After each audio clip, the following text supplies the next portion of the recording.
Hello, hello, hello, everyone. Good evening. Good evening. Oh, there it is, Georgia. Georgia Race, number one. PG, good evening. Good evening to you. Good evening to you, sweetie. And Laylee is number two. Hello, PG. Chat and mods. Much love. Prayers. God bless. Hey, good to see you in here, girl. Good to see you in here. God bless. God bless. And number three, uh, there's Sassy Cat. How you doing, girl? Number three in here tonight. Yes. Hello, PG and chat. Much love. Much love to you. Much love to you. God bless. Good to see all of you guys in here tonight. Beth Ann, number four. IBG, mods and chat. Aw, that is so sweet. That is so sweet, Beth Ann. God bless. God bless. Let me get on down through here. Hey, Leah, how you doing tonight? Angel Girl. Miss Justice, Tracy. How you guys doing tonight? Oh, those hearts are so beautiful. Beautiful. There's Spunky. How you doing? Portia, absolutely. Absolutely. Brat, how you doing, sweetie? Good evening, PG. Much love. God bless. Summer's Army. Mods in chat, much love. Much love to you, girl. God bless. Good to see you. There's Big Ol' Mom. How you doing, sweetie? How you doing? Let's go on down through here. There's good gravy. It says justice for Sebastian. Amen. That's what I say. Hey, Deputy Sheriff, how you doing, sweetie? Hello, everybody. Hello to you. Hello to you, Deputy Sheriff. Good to see you. Margaret, how you doing? Good to see you. Oh, from Scotland. Oh, that's beautiful. Susan, how you doing? Find Summer's Truth. Oh, that is beautiful. Hello, PG, mods, and everyone. Green hearts, purple hearts, blue hearts. Covering the board there. Covering the board. God bless. Oh, there is a True Crime Housewife. How you doing, sweetie? Good to see you in here. Good to see you in here. Callie, good to see you. Love a Scorpio. There you are. There you are. There's Robin. I'm getting to the bottom, you guys. I'm down here. I'm down here. Yes. We got to the bottom. Hey, Sue, how you doing tonight? Good to see you. Hello, PG in chat. Hello to you, hun. Hello to you. A lot going on, right? How you doing, Barbara? How you doing tonight? Good to see you. New Jersey Shore. All right. Virginia girl, how you doing? Brooke, it's good to see you, hun. Bullseye, how you doing? Good to see all of you guys in here.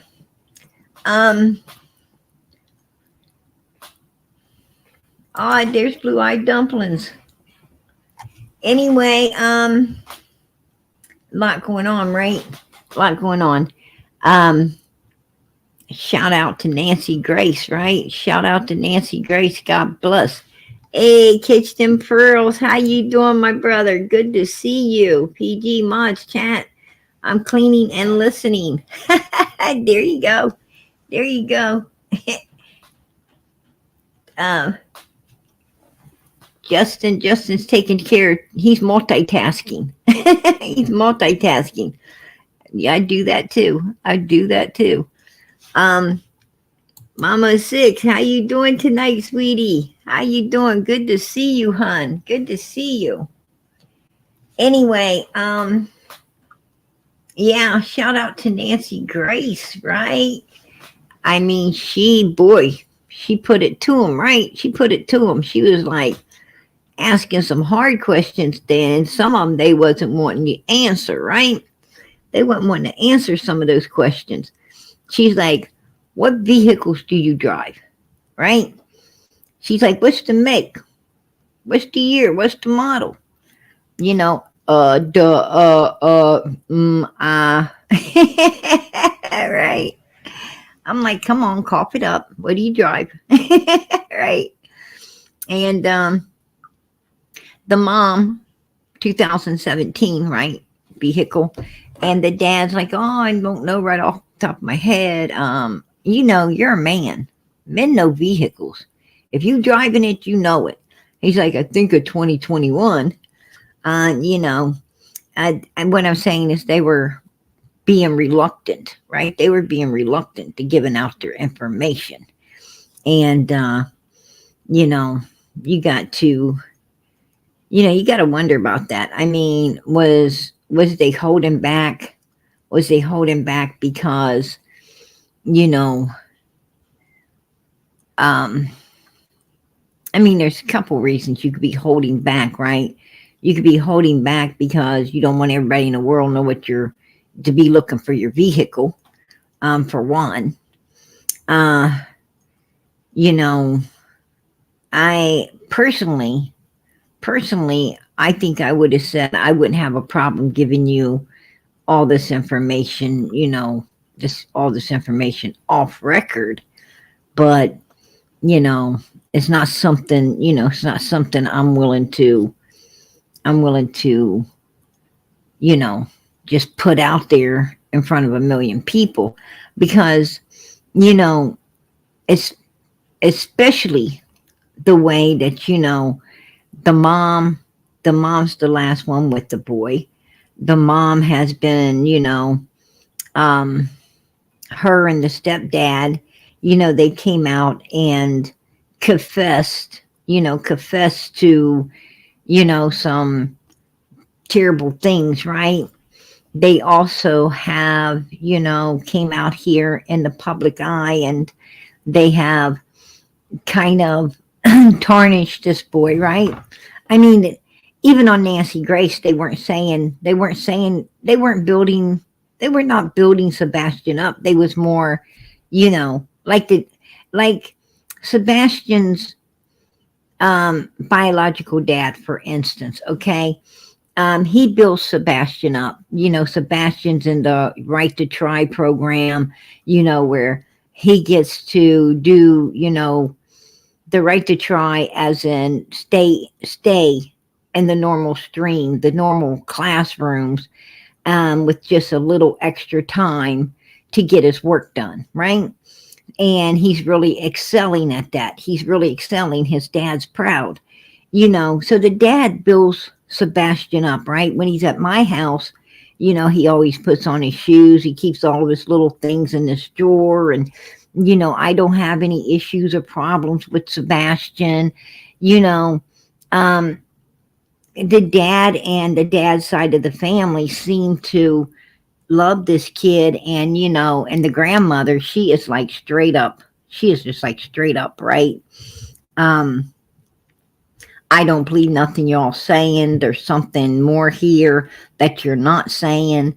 I hope law enforcement gets to the bottom of this. If you had anything to do with this, I definitely hope that, they arrest and lock you away for any foul play you might have took place. Um, so, grandma's like, last time I checked, this is America. This is a free country, and I can say what I want to say, when I want to say it, how I want to say it, and I really don't care. Do what you feel you need to do, and type thing, right? And don't come at me with your lawyers because I got lawyers coming back at you. And that's how grandma on dad's side is also, Sebastian's a good boy. I talk to him a couple times a month. He's been telling me some things that, I'm liable to just come out here and let the whole public know about you and, your old man, Mr. Chris. And so grandma, let me tell you, um, grandma's on her high horse. Grandma's on her high horse, honey, and she's riding and she is not happy. She is not happy at all. She loved this little boy. She loved this little boy, and she wants this child found. She wants justice to be served, and she's going to press it, right? She's going to press it until something is done in this young boy's case, and so his biological dad. With that being said, these are people building Sebastian up. When, on the other hand, Mr. Chris and yes ma'am, right? Yes ma'am, mommy, yes ma'am, mommy, they're sitting there, like Sebastian was a real problem. They have nothing really good to say about Sebastian, right? They're always talking about, they're always talking about how he couldn't do things right? He couldn't dance. When he got upset, he would, put his fist beside him and stiffen up, and then bring his hands up, and then, make a noise. And the guy more making fun of the boy, right? Making fun of him. He also, he can't clean his room, and he can't take care of the pets, and he, constantly he don't know how to make friends, and he gets in other people's space, and they don't perceive that well, and he just keeps doing it. Like, you could tell him, stay out of your space, and he'll keep getting into it. And, then he'll say, no, I'm not. And that's a lie. So when he's lying, we got to punish him. Right? I'm going to tell you, there's something wrong. There's something straight up. What I'm saying is, Mr. Chris and Sebastian's biological mom, I'm going to tell you, they are like a whole picnic basket short. Right? They're not like potato salad short or a piece of chicken short. They are the whole dang picnic basket short. A lot of people get in your space. A lot of people have a habit of, I know a lot of people, folks. And I know a lot of people, and they ain't special need. They're not special need at all. Period. I know some special need people too. But what I'm saying is, I'm going to exclude them. I know a lot of people. None of them are special need, right? Ton of them. And I'm telling you, a lot of them, when they come to talk to PG, they be right next to me. Sometimes they'll be touching me on my shoulder, or, keep poking me. You know what I mean? Or they'll come and lean up against, the car or my sink or my counter, or, they come and lean right, like in front of me, like they're breathing on me, right? And they're talking to me. Like, if they're not standing that close to me and looking at me, they can't talk to me or something. I have some of them that come sit so close to me. I tell them, hey, why don't you just get on my lap? Why don't you just, because another inch you're going to be on there anyway. And it's just some people do that. And that's okay. I mean, why do you have a problem with it? Why would you have a problem with it? I could see if a person's sick or something, you don't want them getting that close to you. But if they're healthy and they're well and there's nothing wrong with them, or they ain't showing no signs of, any type of sickness that you may, you could trust. I don't see no reason to be offended, right? I don't see no reason to be offended. I'm not one of them close people. When I talk to people, I kind of stay, I stay in my own bubble. I kind of stay away from stand back, stay away. But if people come, if people come and that's the way they are, that's their nature to be really close, like almost in the same, you know, like one more step and you could actually dance around with them on your shoes, that's okay. I mean, some people that's just their nature, right? And I don't mind that. I don't mind that. I got lots of people that do that, and I'm good with it. You know, um, I don't know what Mr. Chris's problem is, but you know, you don't punish someone, right? You don't punish someone. Actually, to be honest with you, here's the thing. I got 4 kids. If all of a sudden one of my, my daughter or one of my sons was to start saying, I don't want, sissy in my space. I don't want her in my space. Keep her out of my space. And my daughter's like, I'm not in their space. I'm not in their space. And she is in their space. I'm not going to punish her. Matter of fact, I'm going to be like, what is wrong with my son? Why do you not want, what's up with you? Why do you not want someone in your space? What's going on with you? That would be, my concern. My concern is like, are you developing some type of, are you developing some type of issue that maybe needs to be addressed and nipped in the backside real quick so that it don't get worse? I mean, I'm going to start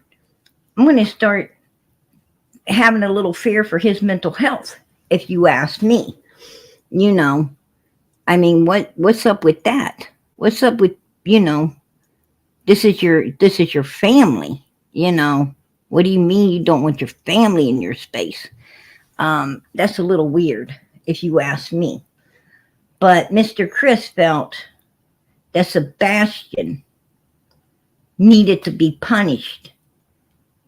Sebastian needed to be punished because he was getting in other children's space, right? Other children's space. And then he said, no, he wasn't. Well, maybe he felt he wasn't. I mean, if I walk up close to someone to talk to them, right? If I walk up close to someone to talk to them, to ask them a question, I don't feel that I'm in their space. I'm close, but I'm not like sitting on their lap. I'm not standing on their feet.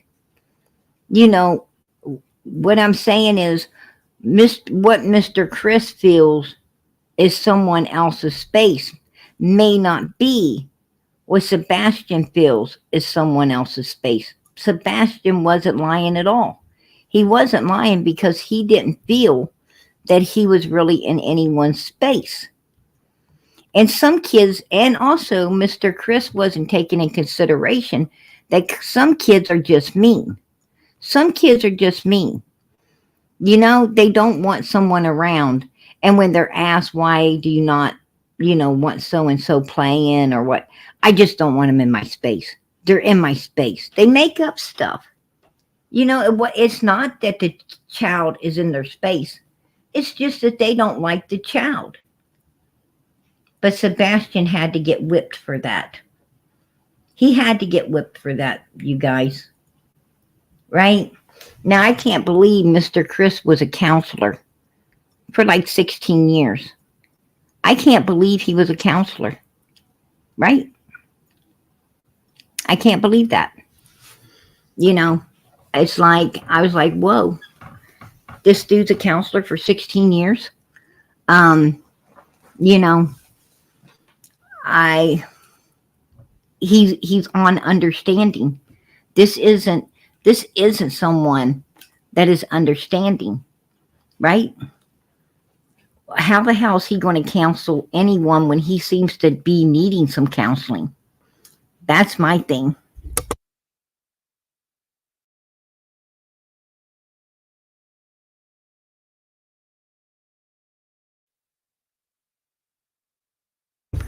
Yeah, yeah, yes, he was. Yes, he was. He was a counselor for 16 years.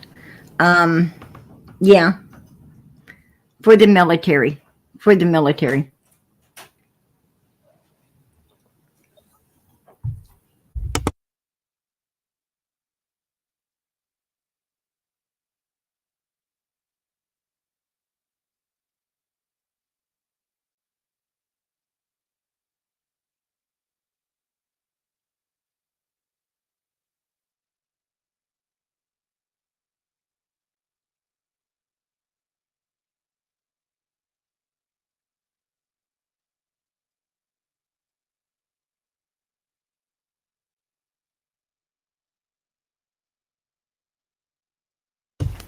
Okay, you guys. Sorry about that. Sorry about that.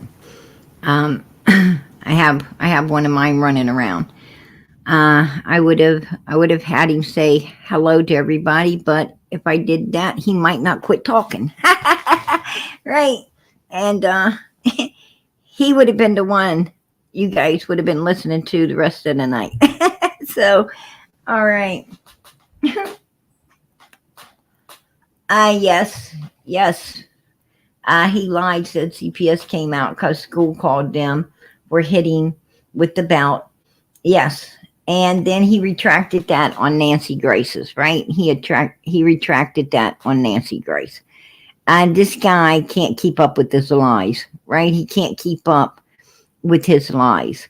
Um, you know, I'm going to tell you, I truly believe there was a whole lot going on that we know nothing about. A whole lot going. And Nancy Grace asked him, if I set up a lie detectors test for you, will you take one? And boy, he shut up for a minute, kind of throwing back, right? Kind of throwing back. Um, I thought for a second, you know, that I actually saw, um, his spirit trying to, trying to flee his body, right? I really did. I mean, and I really did. I thought it was trying to slip out the back of him. So, yeah, that's what I was seeing. I don't know what anybody else seen, but matter of fact, old boy had to lean back to keep it in there. Like, no, you can't leave right now. Yeah, but I swear I thought I seen it ready to flee. But then he realized that he just got caught, right? He just got caught up. Um, yeah, I'm gonna tell you, Nancy Grace certainly, blindsided him, and he was like, after he, got his posure and shit back together, he's like, uh, well, you just named the time and the place. And I'm going to tell you, I'm sure she will. I'm sure she will. Will he do it? I don't know. But I'm sure she will. She will definitely set him up a lie detector's test to see, um, how it goes. He said that he was, you know, offering and offering and offering, like he was jumping up and down. Who need, is it? The way he was acting was law enforcement's like, who wants a lie detector's test? And he's like, me, over the kid in the corner with his hand going up, me. Um, you know, and then when she blindsided him with, well, if I set you one up, will you take it? He's like, whoa, then he was kind of like hiding his hands, right? Yeah. Um, he's the one that had the hands down tight against himself and not moving, right? So I'm going to tell you, everything they're saying about Sebastian seems to be coming back full circle on him, right? It seems to be coming back full circle upon him, and that's weird.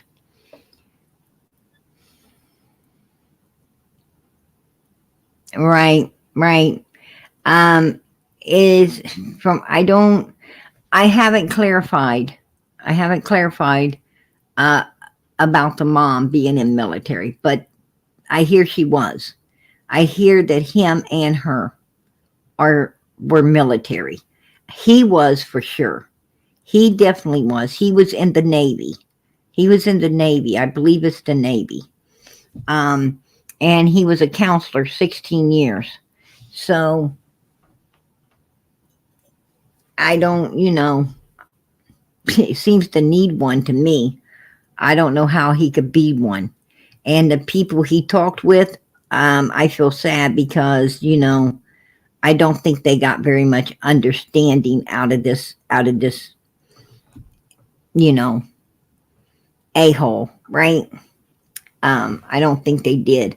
Personally, to be honest with you, I don't like Mr. Chris. I don't like his attitude. I don't like what I've heard out of his own mouth that, how he punished and he, manipulated and all the things he has done to this child, this stepson of his.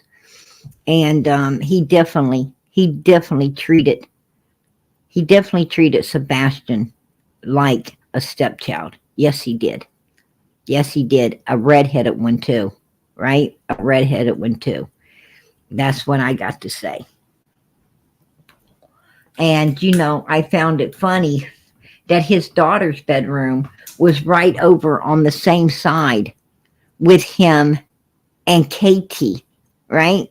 His daughter's bedroom was over on the same side of the house with him and Katie. But Sebastian, oh no, hell no. You're all the way on the other side of the house, right? I'm shocked that they didn't have him over the garage. But they had him all the way. I'm sure he was going to be moved there. I'm sure he was going to be moved over that garage, at some point. Um, but his room's all the way on the other side of the house, right? And I figured that when I took a tour through that house, I figured his bedroom was the bedroom all the way to the other side. I just assumed that, right? No doubt, no doubt. Um, so, with that being said,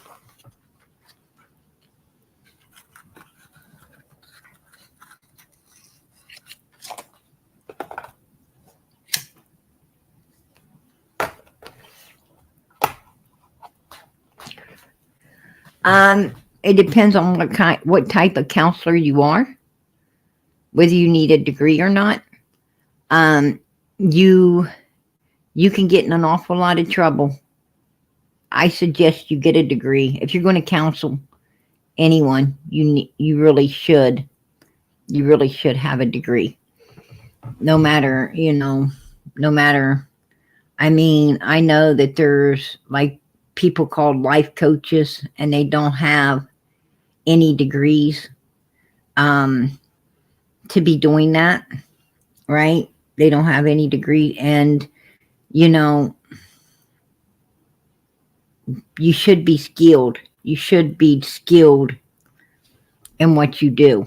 You should be skilled in what you do because if you're counseling or you're a life coach or anything like that, you are actually messing with other people's lives, and you really, you know, um, should be, you should have, degrees and everything it takes to properly proceed in doing that, because you could get an awful big lawsuit on you. You can get an awful big lawsuit on you if um, you don't know what you're doing.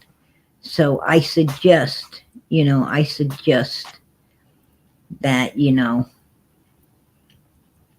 you take all the right steps and measures to you know do things correctly, right? You need to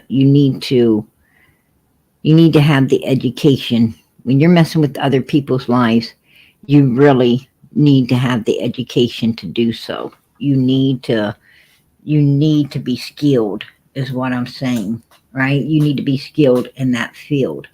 I don't care what field in this life you work at, you need to be skilled. Take it serious, because someone, no matter what we're doing in this life, right? Where it comes to working with other people, or, you know, doing things for ourselves, or even if you're just doing a hobby that, doesn't have anyone else involved, you still need to be skilled and educated in that field, so that you don't make no mistakes that could cause yourself complications, um you know in the future or whatever. It's always good to be updated and educated, you know and on everything, to be honest with you. Research is a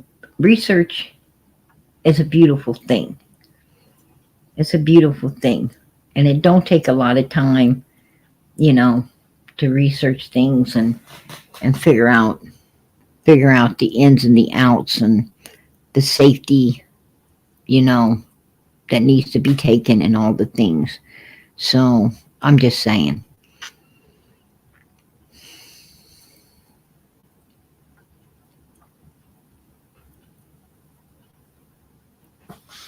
Yes, I know. I know he did. He talked about all the signs in their neighborhood for Sebastian that he and his family paid for.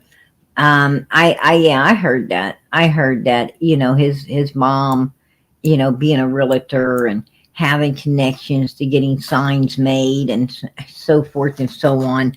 Um, I don't. I'm telling you, this guy ain't dealing with a full deck, right?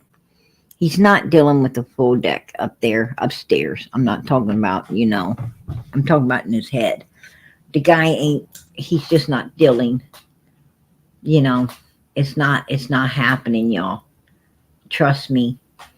Um, what the hell is your mom being a realtor have to do with anything? I mean, she's not making the signs. A company is. And anybody, anyone out here can have signs made. You just call the company up, and order them up, or tell them the situation. And a lot of them, sometimes will do it for free. Like in a situation of a missing child, they'll say, "Hey, no charge. We're gonna just, you know, fax over a picture, or you know, come in with some pictures, and some information, and whatever, and and we'll take care of all of this, for nothing." Um, so that leaves me also to say, hey, this guy's pretty freaking weird, to feel like you gotta have some kind of connections, or something, in order to get some damn flyers printed, or some signs made. What I'm saying is, you could print flyers right there at your house, right? All you need is a freaking copy machine, and go for it. You make up the flyer and you print it out, and then you copy if you want 100 or 1,000, or you can go to a library. You could go to a copy place that prints them off by the thousand, or you could do it at home. You could print off as many as you want at home, right? Um, there is no big deal, no big deal. And as for signs and billboards and everything, that's no big deal either. But this guy, he's looking for praise. He's looking for praise, right? And he just sounds arrogant and stupid as he goes along trying to get it. Yeah, he did make that child's life a living Hades, and I'm going to tell you, I think he did too. I think he did. You know, I'm not going to lie. I think he really did. No doubt. No doubt.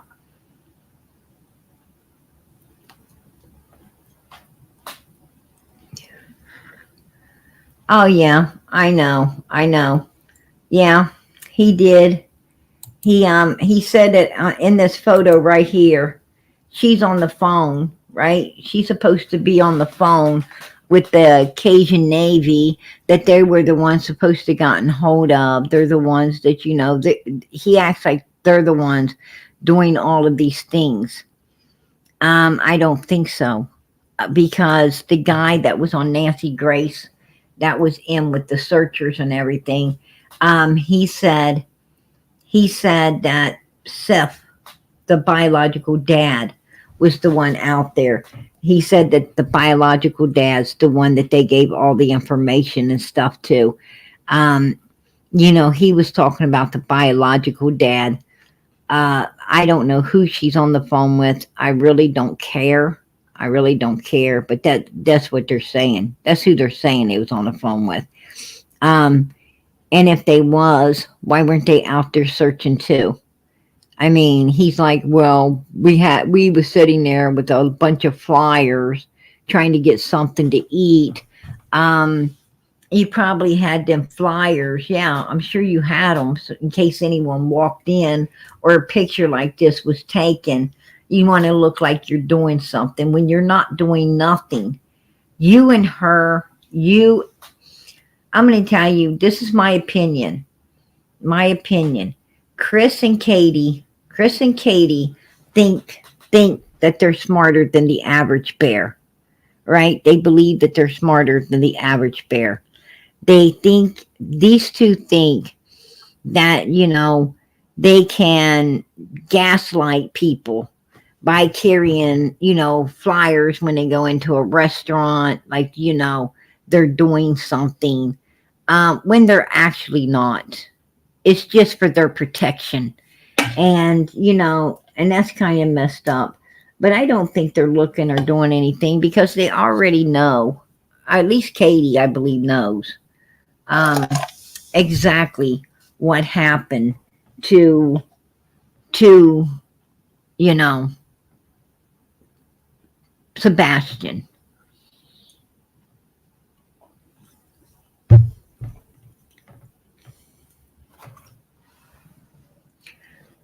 That place, people went there and they said no flyers were given out and none was displayed. There you go. I'm telling you. So, there you go. That proves my point. That proves my point right there.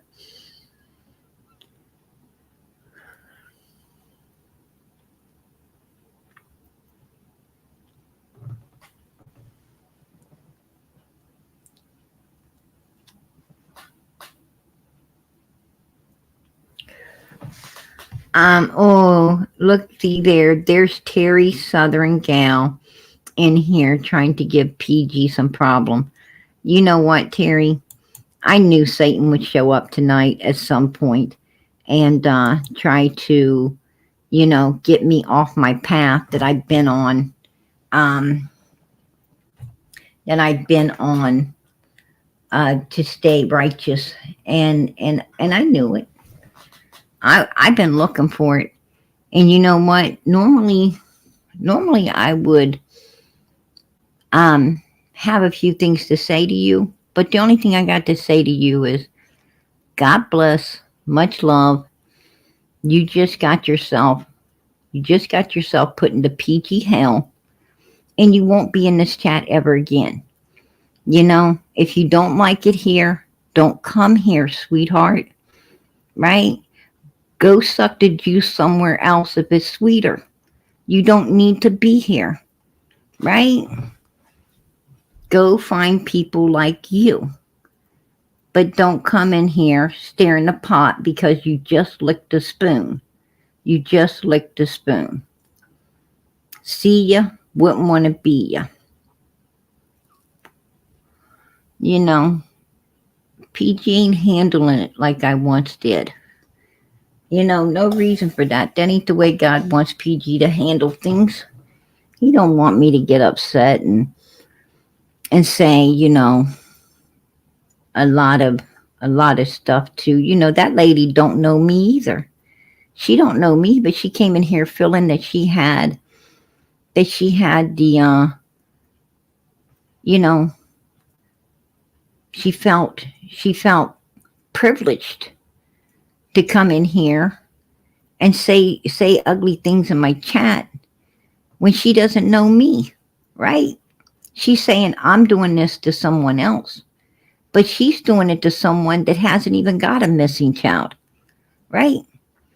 That isn't, you know, that has nothing to do with this case whatsoever, right? I don't have a case open. I'm not running around with some guy that, you know, that openly admits that he abused my child who is missing right now, right? I got 4 kids and I keep mother freakers like that right there the hell away from them, right? But this lady thinks that she's got some right to come at me instead of going at these people right here. Instead of going at these people right here who are lying, right?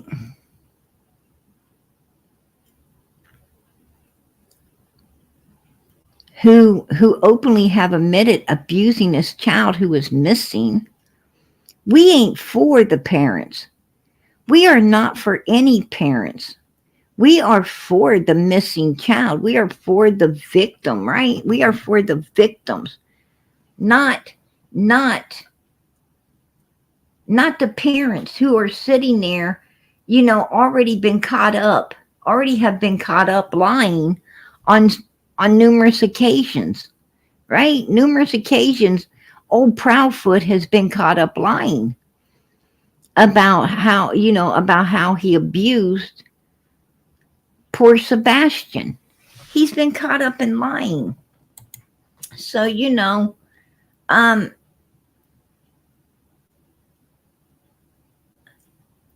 how people can, there's always going to be, you know, there's always going to be these evil human beings that, you know, ain't on the righteous side.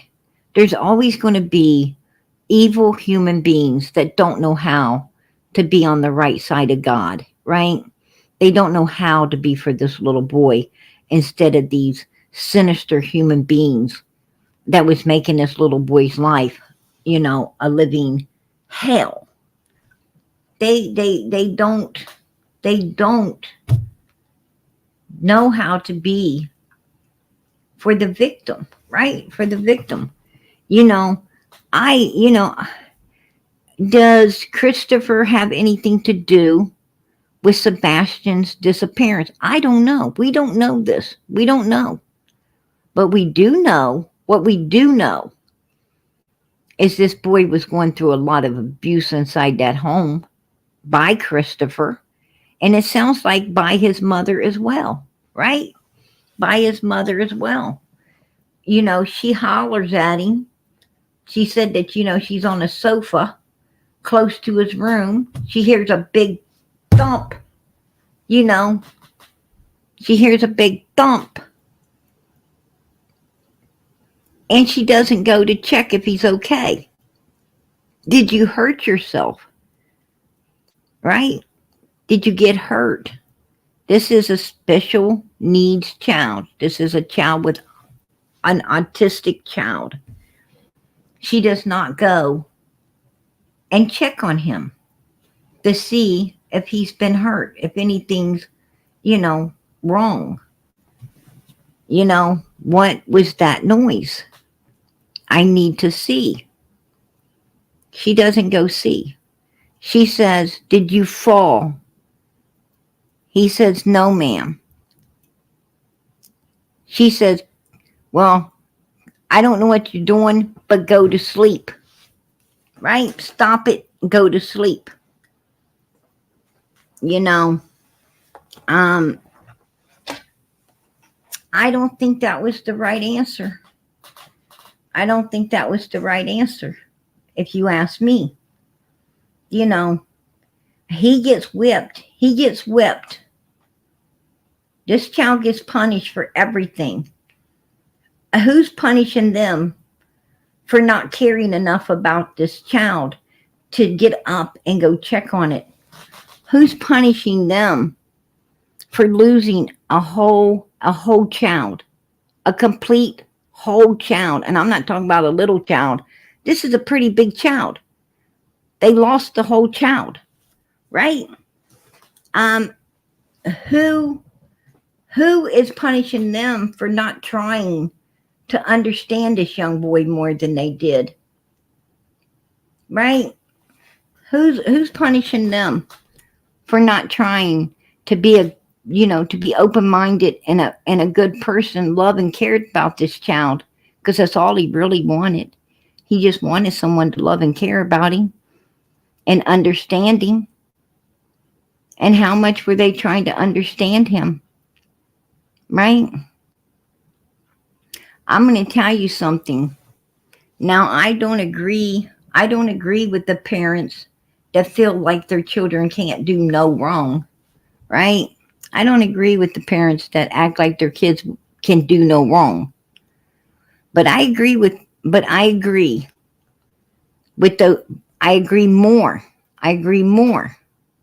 with a parent that stands up for their child, right? I agree more with them, those who stand up in front of their child, wrong, right, wrong, or in between, than I do someone that doesn't stand up for their child at all, right? What I'm saying is, there is parents out there say, oh no, my little Johnny would not throw that rock that broke your window. Oh no, my little Johnny wouldn't. Don't you blame my little Johnny, knowing that little Johnny sure to hell did. But that parent, man, they'll and they get little Johnny home, and even if little Johnny says, oh, well, don't you say you did, because I done said you didn't. There's parents like that. Now, I don't overly agree with parents like that. But I agree with them a lot more than I agree with these. Because,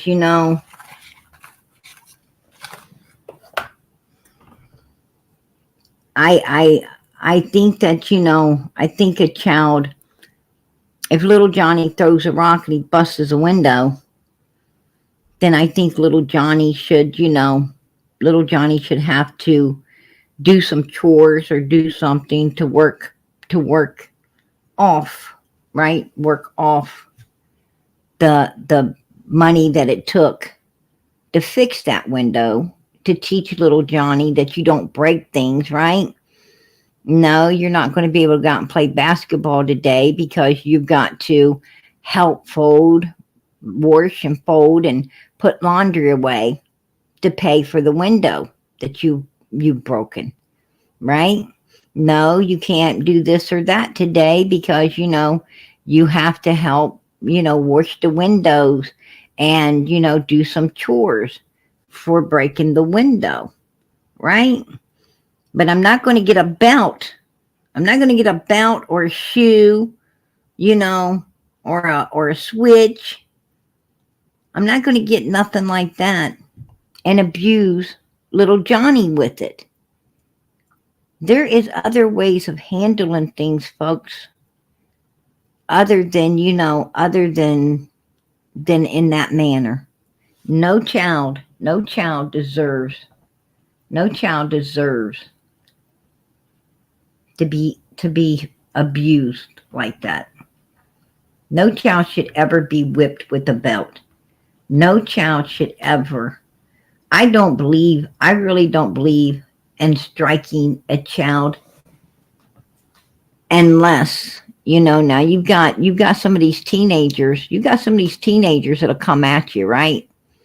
You've got some teenagers that think they can attack their mom or dad. They think they can come at them. Well, in that case, I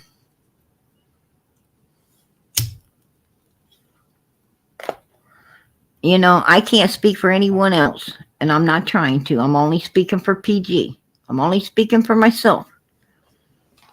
But if my teenager came at me, they'd want to pick their ass up off the ground. That's all I got to say.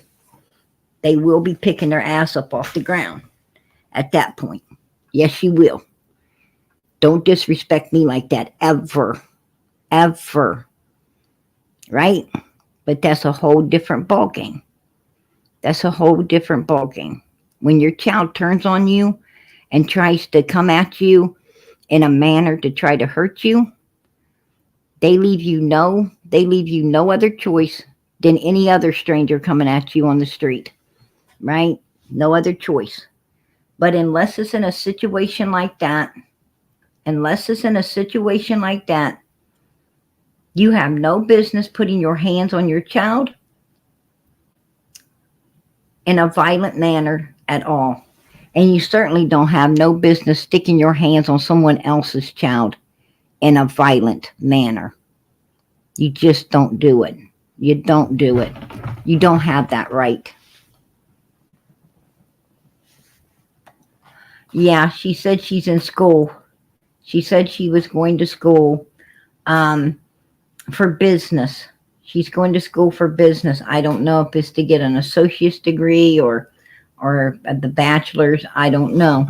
But she did say that she was taking business,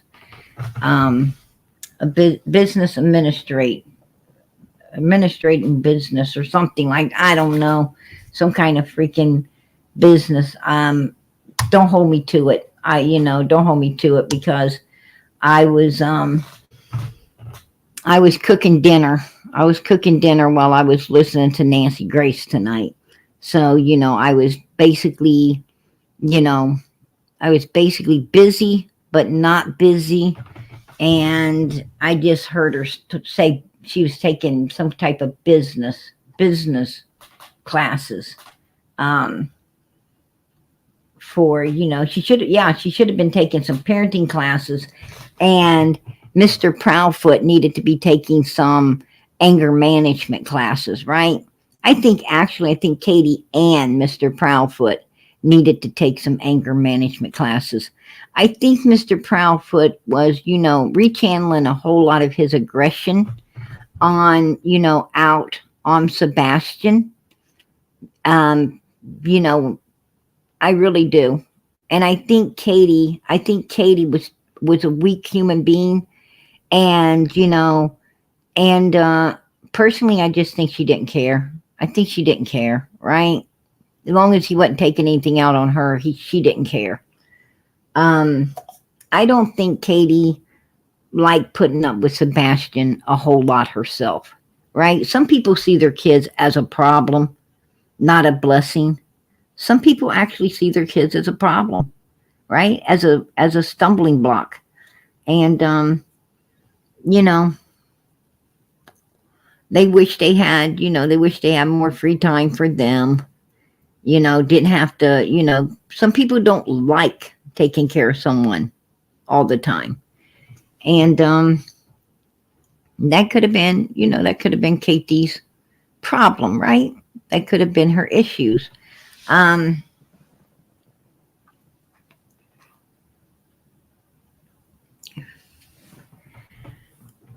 oh, is that right, beautiful sunflower? He he recently took parenting classes, and he was court ordered to have a psychological evaluation in his daughter's case. Hmm. Oh, do tell, do tell. Yeah, I think he does like weak women. I was looking at his exes, right? I was looking at his, and he was keeping up with all four of them. Um, this is my opinion, but I kind of feel like he was stalking them, right? I feel like he was kind of stalking his four other exes. Um, and I think the last one he had, the one he said that went away and started dating someone else, and I forget where he said she went, but he said she went somewhere and started, messing around on him. And anyway, she has a beautiful little boy, and she's got a beautiful daughter, right? She's got two kids, beautiful, beautiful children. And I think that really eats at him, right? Because he felt that could have been him instead of the guy she married. The funny thing is, do you know that? Do you know that she married a guy named Rogers? Did you know that? Did you know that his ex married a guy named Rogers? And Sebastian's last name was what? Rogers. Could that have anything to do with the way he was treating Sebastian? Maybe. Maybe. I don't know. I don't know. But it's funny that is true. Um, also, also, um, another one of his exes, oh my God, she was beautiful, right? She was dark headed, suntan. Um, she was beautiful, absolutely beautiful, right? And maybe his problem is, um, maybe, I mean, you got to admit he went from that to this, right? He went from that to this. Could that upset a man? I think so. Absolutely. You know, just put Katie's picture up against the other ladies. Damn, I might be upset too. I might be upset too, right? I think I would. I mean, hell, if you lost Clark Gable, right? If you lost Clark Gable, and and you ended up, with Mork from York, you'd be pretty upset too, right? It's like, what the hell? What the hell happened? I mean, it's like turning your world upside down. You know, you have Clark Gable in your bed one night, and the next morning you wake up to, Mork from York. Come on. It's like, whoa, right? Somebody going, me, I don't know. That'd be pretty screwed up. I mean, just got to be honest, right? Got to be honest. I mean, just saying, y'all. Just saying.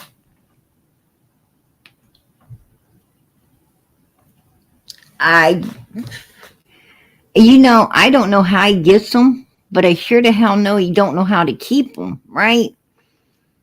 I think he marries them before they sleep with him. I personally think that they marry him. He marries them before he sleeps with them, and then once they get in the bed, they're gone. They're like, damn, what the hell did I just get into? I got to go, right? Should have slept with this guy before we got married. I mean, that could be it. I don't know. I don't know.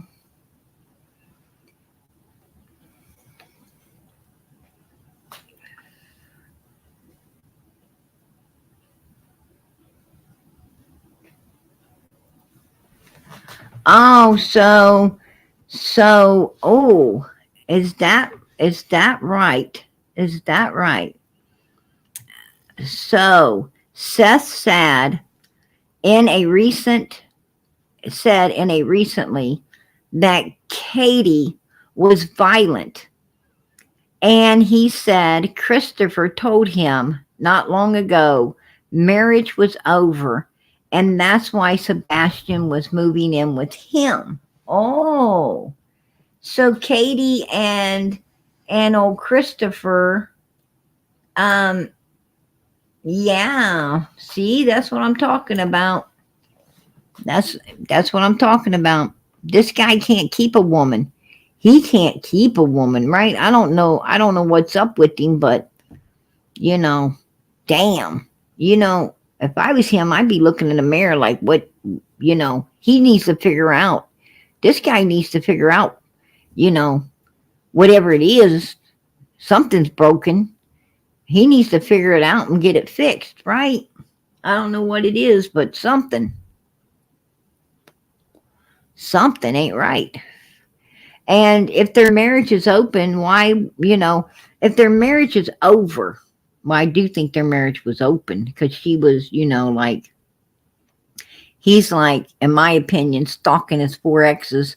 And she, on the other hand, I hear, was, hanging around another subdivision with some other guy, um, you know, also. And it seems like, so yeah, I guess you could say that marriage was open too. But now it's supposed to be over. It's supposed to be being over. And that's why why would Sebastian have to go live with daddy if the marriage is over? I mean, his mother was taking care of him before she married this guy. Couldn't she continue to take care of her son? Could she not continue to take care of her son? You know, and if Seth said that, if the stepdad said that Katie is violent, then what does that say for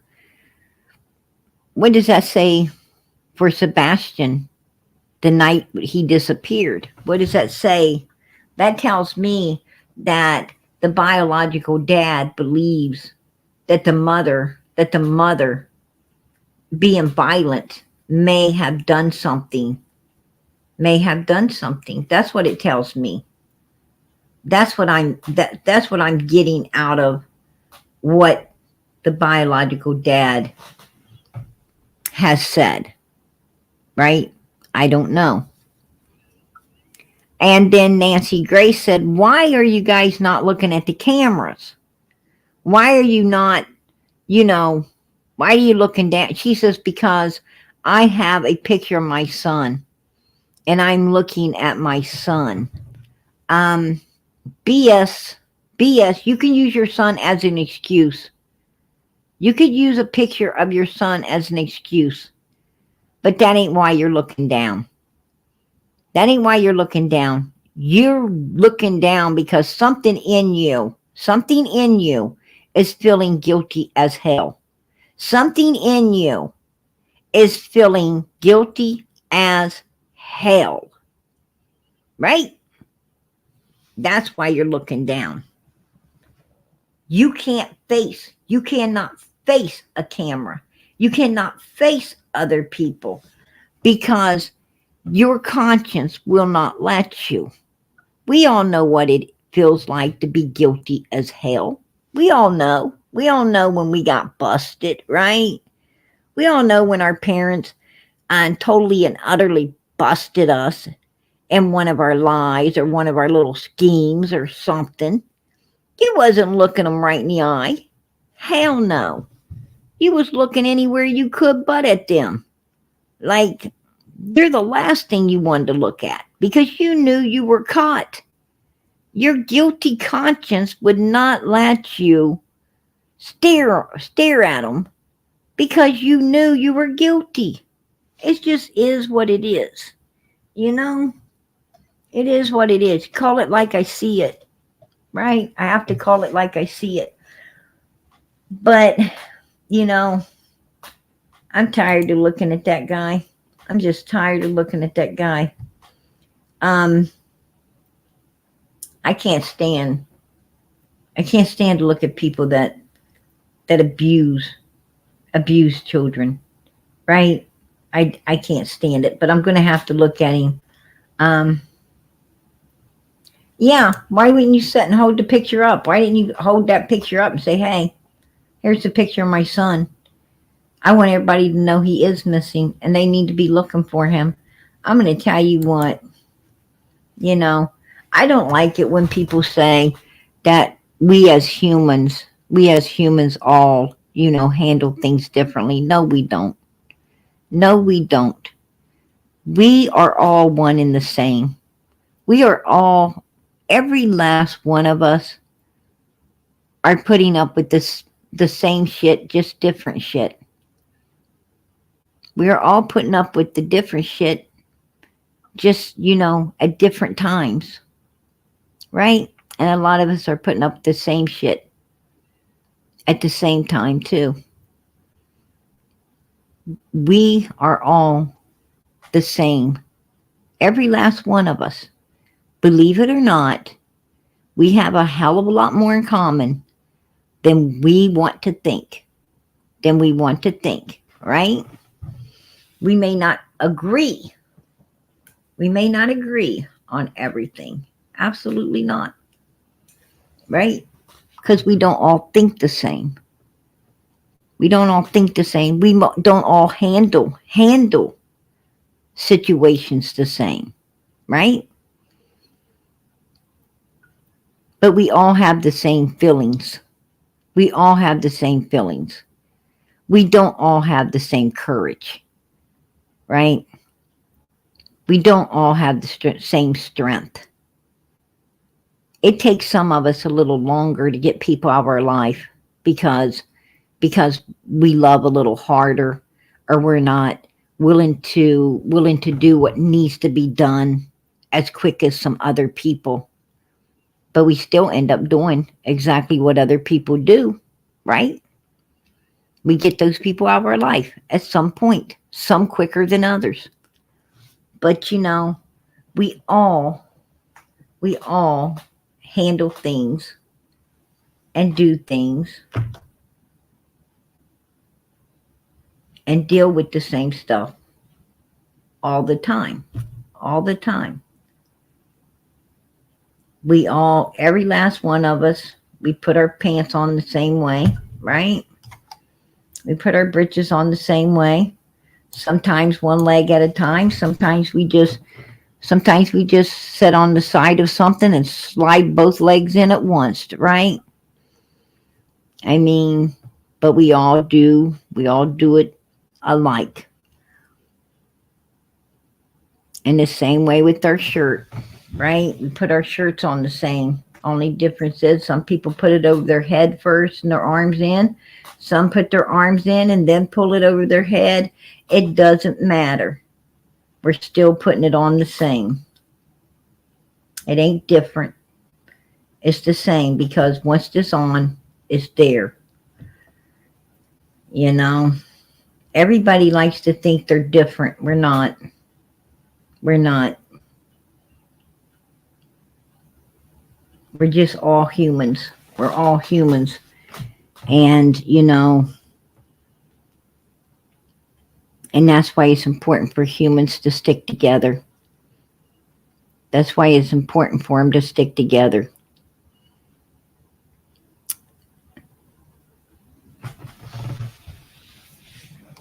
Because on the big issues, we usually do think the same. On the issues that matter, we usually think the same. Like when it comes to people abusing children, that's a big issue. And we all think that it shouldn't be done. We all do not believe and abusing children. We all think the same when it comes to the big stuff, right? The little shit don't matter, but the big things do. Big issues matter, right? We all want the food prices in this country to go down. We all want better, better, more honest leaders leading us in our country, right? I mean, when it comes to the big stuff, we all think alike. We stand as one. We stand as one. We should stand as one. We should stand as one all the time. That's how I think. We should stand together as one all the time. Why we can, I don't know. Why we can't, I don't know. But I wish we could. I wish we could. Then we wouldn't get cut up in little groups, right? We wouldn't get split up in these little groups all over the place and end up losing all of our rights.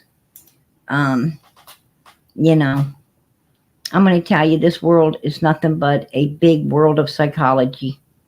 It's a big world of psychology, folks. And the brilliant people and the most educated people are going to win. They're going to win. Trust me. That's why it's important to be educated. It's important to be brilliant. If you're brilliant, you'll win. You'll win too.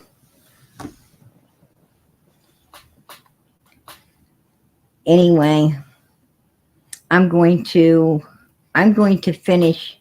I promised that I would finish the video from last night. So I'm going to do that. I'm going to do that because I promised. And when PG promises something, I do not lie. I do not lie. I will not lie. So I brought it in. and I'm going to finish it up tonight. And then I'm going to update you guys on the new stuff that's going on in this case before I go out of here. Button-up shirt, I think. You were? Yep, there you go. Yep, absolutely. So that's where that come from. I knew. I was wearing my mint green button-up shirt. Yeah.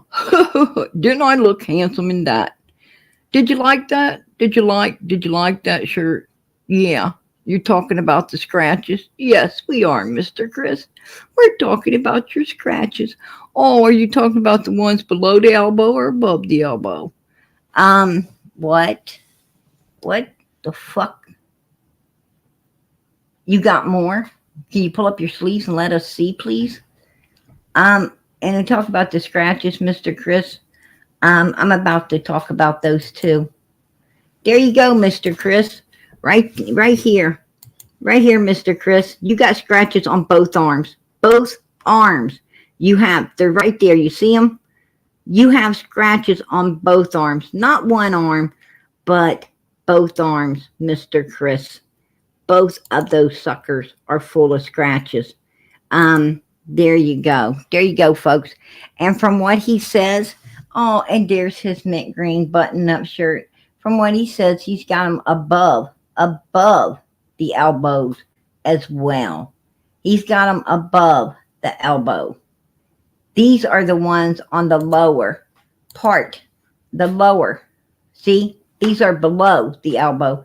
He's saying that he has some above. I think law enforcement should have looked into that.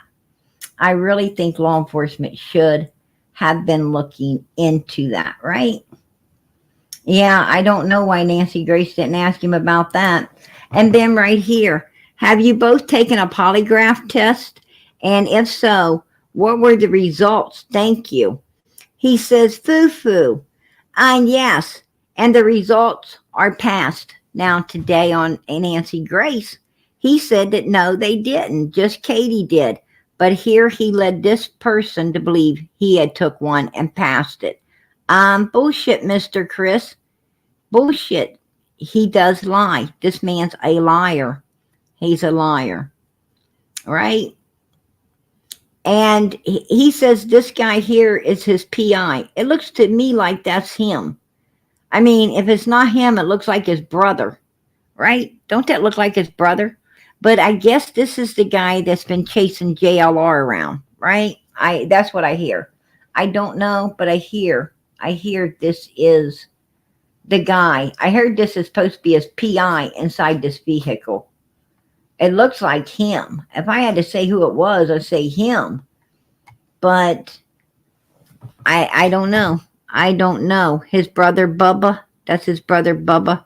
Well, I hear it's this guy here chasing JLR around. I don't know. I heard it was a PI. Um, yeah, he was talking to Fufu. This is JLR. I love that JLR, right? Gotta love him. Gotta love him. People were asking, PG, do you have a better view of the camper? Right here it is. And they are now in the campgrounds in Horn Lake, Mississippi. Horn Lake, Mississippi. They are not in Tennessee. They're over in Mississippi. Okay? They're at a campground in Mississippi now. They have left. They have left Tennessee. There's a picture. Here is his big camper. Right? That's his camper. And this here is their home. Right? That's the van. That's the van that belongs to her work. From my understanding, she puts in alarm systems. She don't have no alarm systems or anything in her house, but she installs them in other people's, right? But that's what I heard. I heard that this vehicle is a alarm system van. And it looks to me like if you look close up here above the garage, it looks like they do have a camera right there on the corner of that garage. Now, I don't know, but it sure does look to be a camera up there on the corner of this garage. I mean, that's what it looks like to me. It looks like there's a camera back there on the corner of that garage, up on the, up by the roof, on that corner. There's something up there. I can't prove it's a camera, but it sure in the hell looks like a camera to me.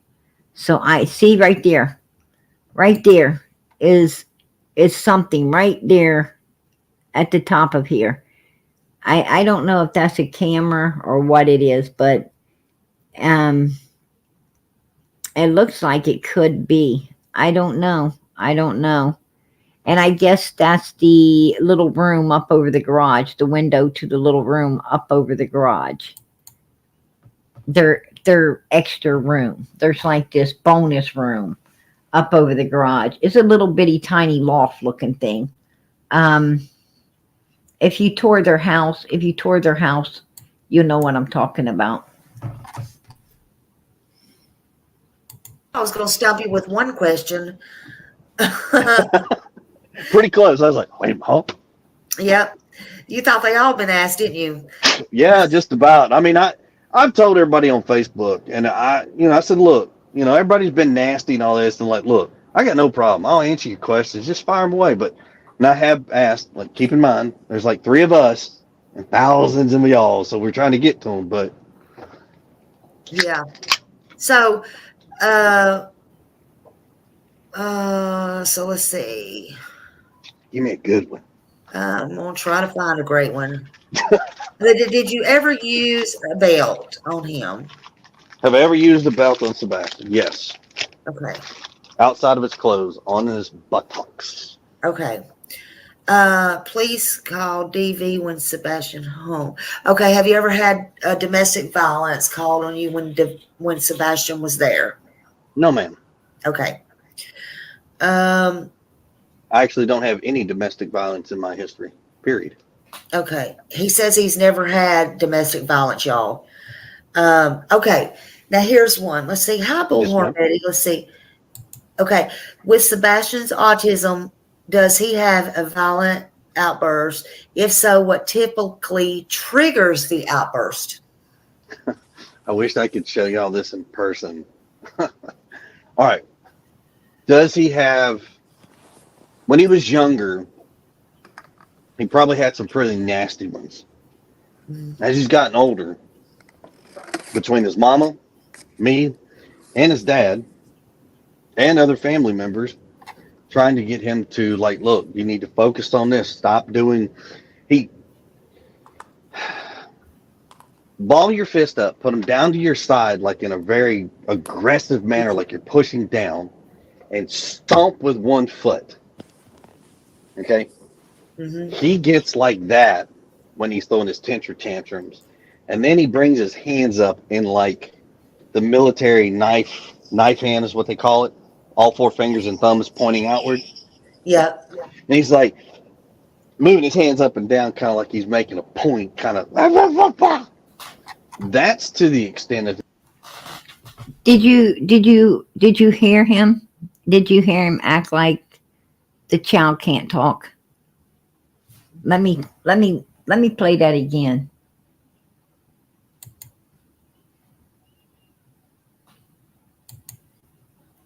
So that is a fresh after he got home from his little dogs. And believe it or not, that is the first time I've heard that question. So thank you. I had not heard that before. Yeah. So I asked that. So if you see that picture out again that I asked, that's just from where I asked it, I believe today, and I asked it yesterday.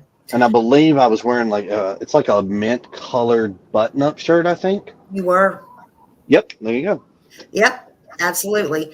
So that's where that come from. I knew I was going to stump you with one question. Pretty close. I was like, wait, huh? Yep. You thought they all been asked, didn't you?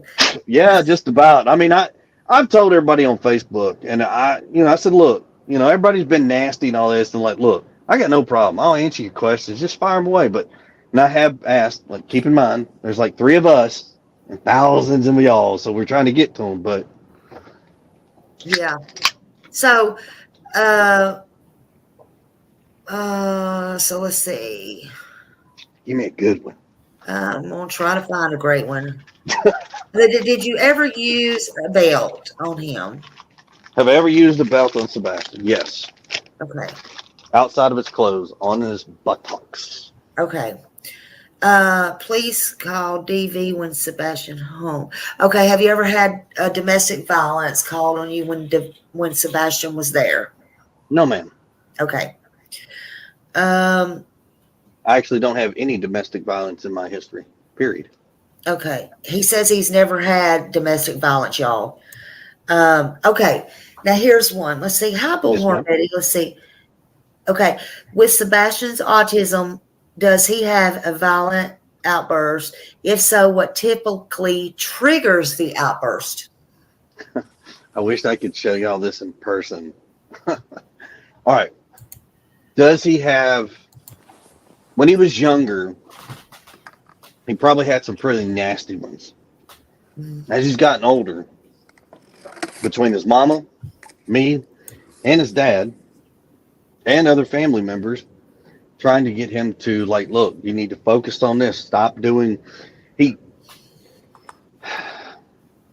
ball your fist up, put them down to your side, like in a very aggressive manner, like you're pushing down, and stomp with one foot. Okay? Mm-hmm. He gets like that when he's throwing his temper tantrums. And then he brings his hands up in like the military knife hand is what they call it.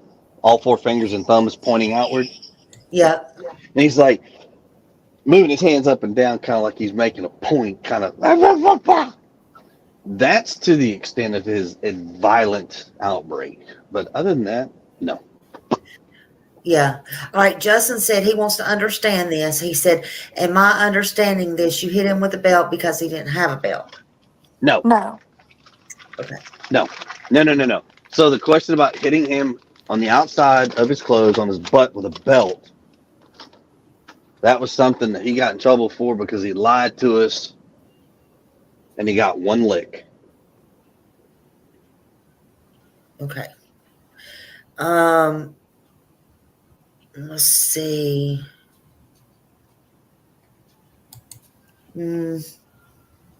How is it possible, do you think, that Katie, and I'm just asking now, you No, it's probably, fine.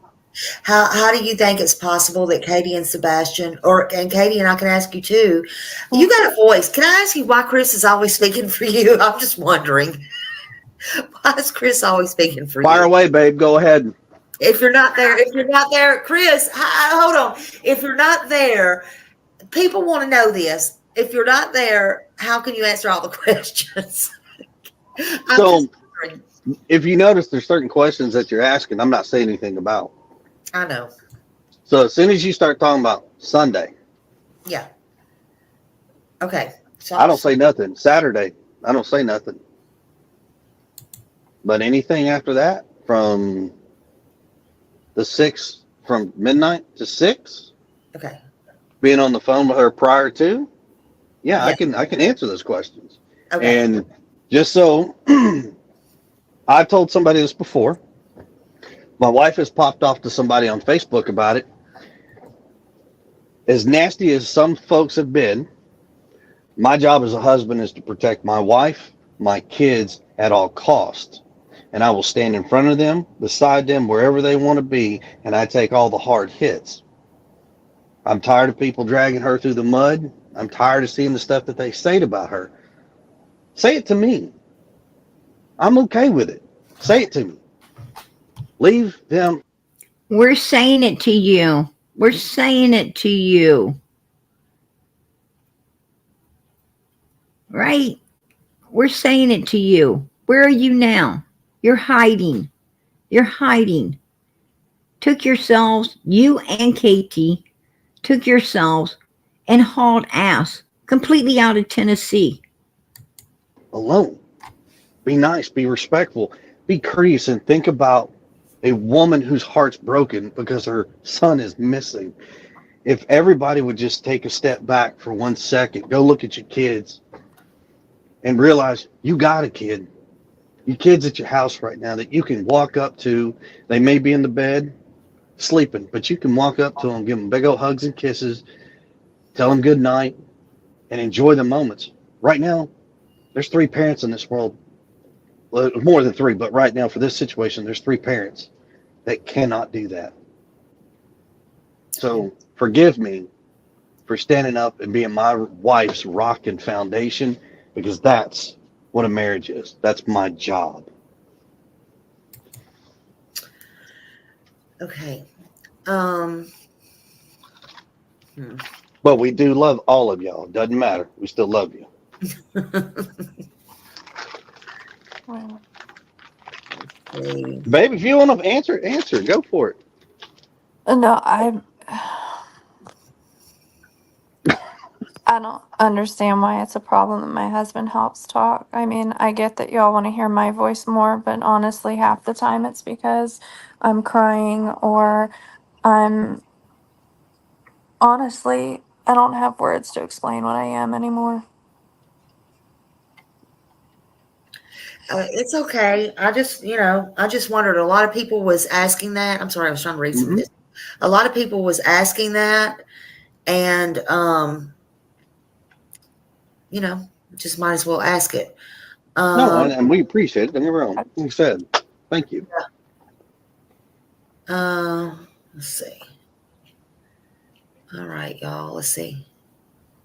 Oh, what did y'all like to do together as a family when Chris was in town and y'all were all together? Like, what was your thing? Did you Uh, ever like have a short mini vacation on the weekends? Did you go? I mean, what did you like to do? Oh, we do all sorts of stuff. He loves Top Golf, so we like to take him there. Hmm. Um, he Dave and Buster's because games. Yeah.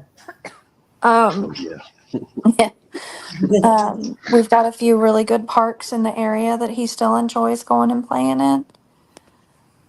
done some Um, hiking. we do hiking. We go bowling. Um, we have in the summer a family member with a pool, so he absolutely, utterly loves going over there. And we do game nights. He loves playing cards. Um, Uno is currently his favorite game. Could he swim? Like a Like a fish. fish. What was his favorite food? Well, that Depends on depends what on which day day. of the week. What day of the week? Yeah. He changes his favorite food probably every day. Yeah. Um, Chocolate milk has been a long time runner. Tofu, believe it or not, tofu. Not He's not a huge steak eater, but not steamed tofu. fried. Not Mm, fried and no sauce, just plain steamed tofu and sushi. The boy Oh loves yeah. sushi. Yep. He loves it. Um, did he like going to, did y'all ever take him to the Japanese places where they made that in front? Shoguns where they cook in front of you. Yeah. Oh, He hibachis, yeah. he Yeah. likes it, but he doesn't at the same time because it's so loud and clanky. Yeah. And they So use a it's like, lot of the teriyaki style sauce. Yeah. When we get his, we kind of have to ask like, hey, can y'all scoot some over? He doesn't like condiments that much. He really doesn't. Yeah. Yeah. Um, Chris, what time did you get home on Monday? Do you remember? I want to say it was. Well, hold on. Let's see here. One something. I think. Yeah. And then did you have to go back up there and get your camper? I mean, is that what y'all had to go back and get that? Somebody had to drive it back? Yes. Or No. It's a fifth wheel. It's a fifth wheel. Oh, okay. Sorry. I couldn't tell. Somebody was just No, putting no, it. no. So there's a couple things that because of this whole situation, I hope families never endure. Right. Without going into great details, I almost lost my job. Mhm. Um, Over this? yes, over this, very much. Yeah. hmm and because of that, I was like, well,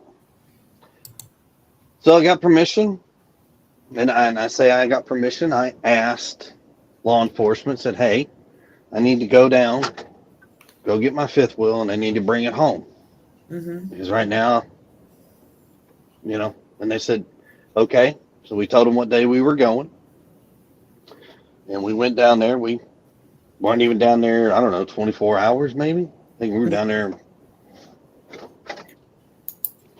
maybe 17 hours, long enough to get down there. I finished packing everything up. And I say she didn't go. I was down there long enough to pack everything up. I spent the night in my trailer, hooked up the next morning, and came home. Mm-hmm.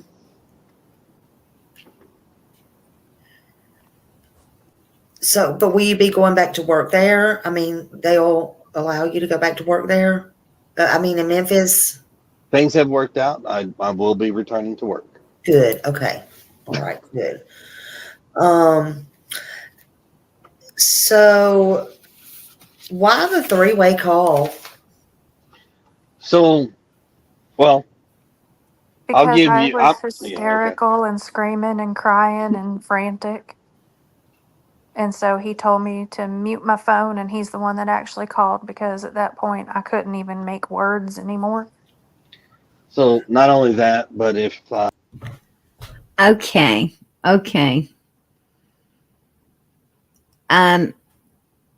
We have seen this. We have seen Katie, right? We have seen Katie out here numerous times.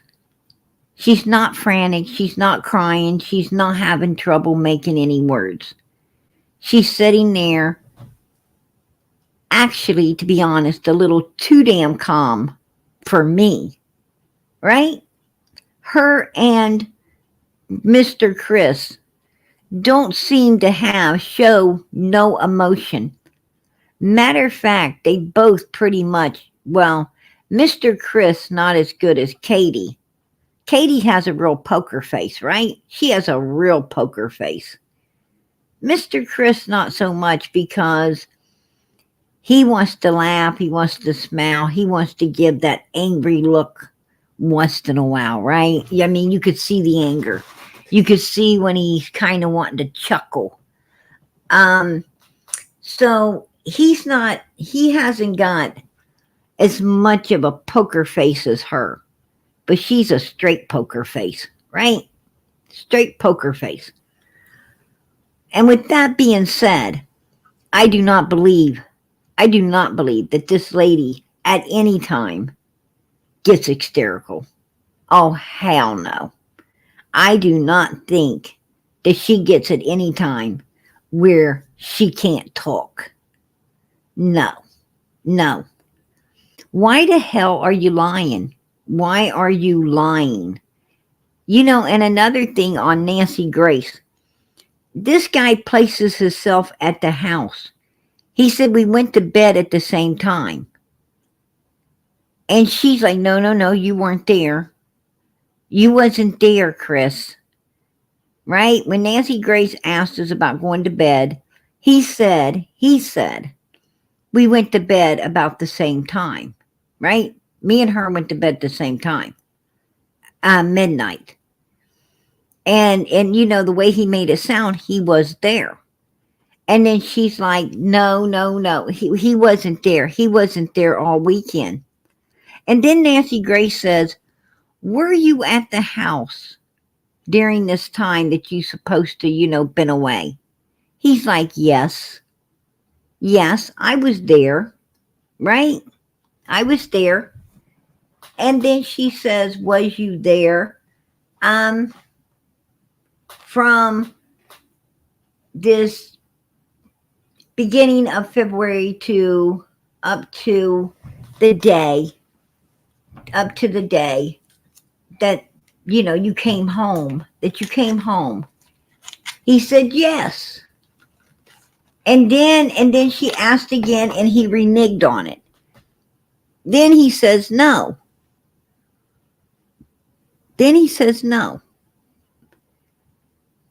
Before he was saying yes. Right? He said yes. He was coming there. He's 3.5 hours away. It's not like, he's 10 hours away. He's 3.5 hours away. Right? Just 3.5 hours. And that's going the normal speed limit to get home. Now, I'm going to tell you something about Tennessee. Tennessee, you could do 90. You could be home. If it takes 3.5 hours to get home, you could be home in like an hour and less than 2 hours. About an hour, I say, and 45 minutes. Because you could do double speed in Tennessee.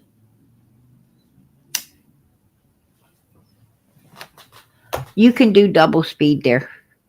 I know. You could do 90. You could do 90 through Tennessee. And you don't ever see a cop. You don't see no damn body. You don't see nothing. You see nothing, folks. I promise you.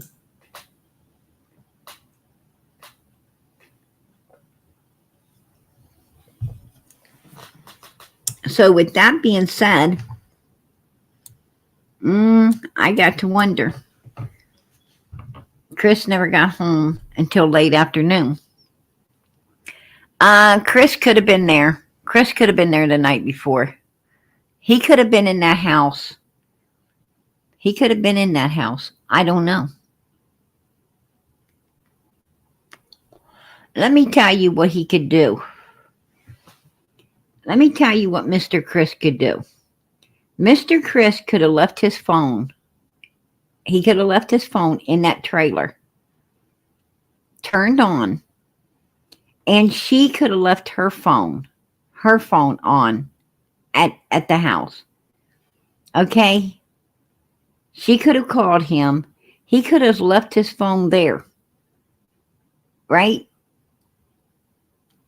He could have had a radio playing in her ear while he was driving. He was driving to that house and he could have, and he would have made it. He would have made it there, and he could have made it back out of there. And once he went back out of there, she could have, she could have hung up the phone, which would have hung up his phone too. And it would have looked like they talked for 3 hours, right? But they didn't.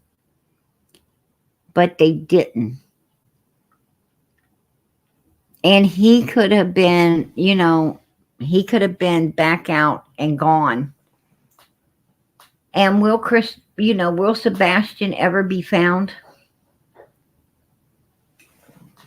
Will Sebastian ever be found?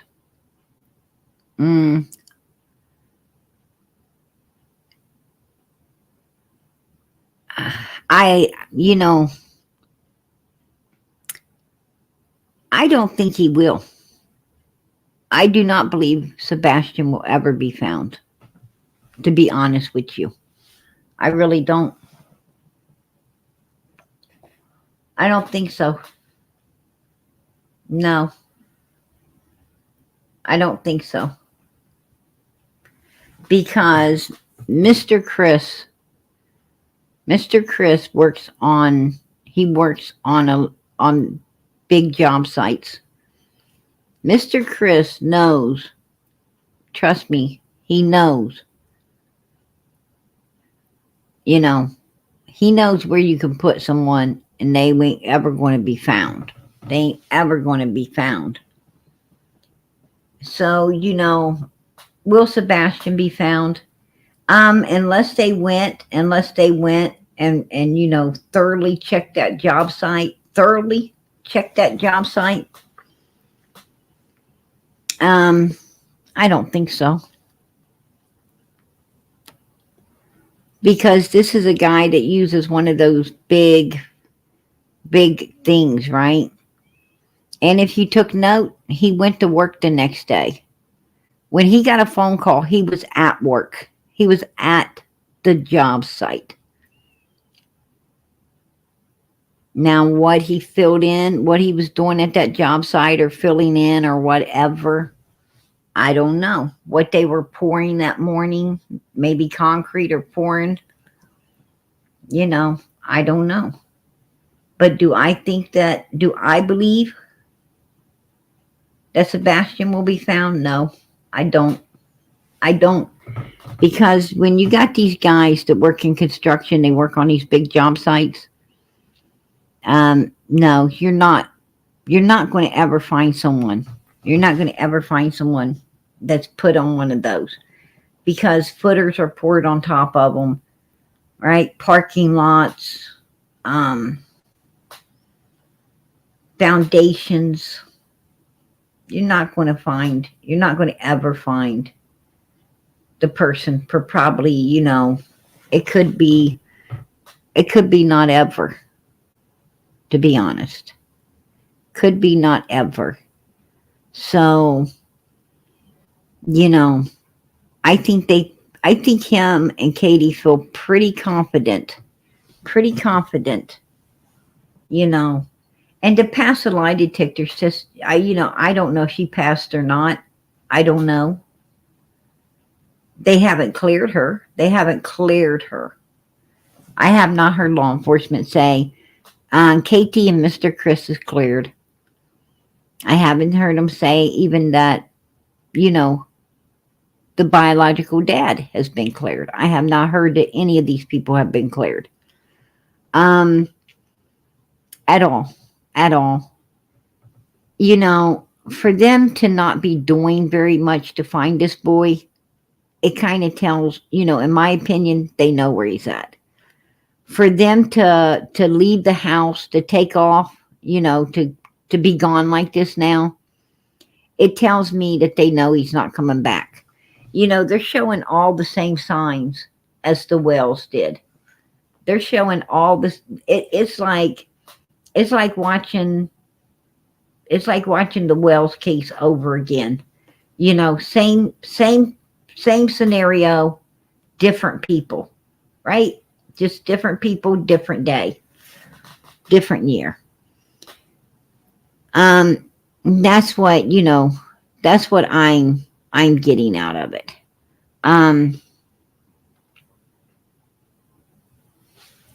So, I don't know. I don't know.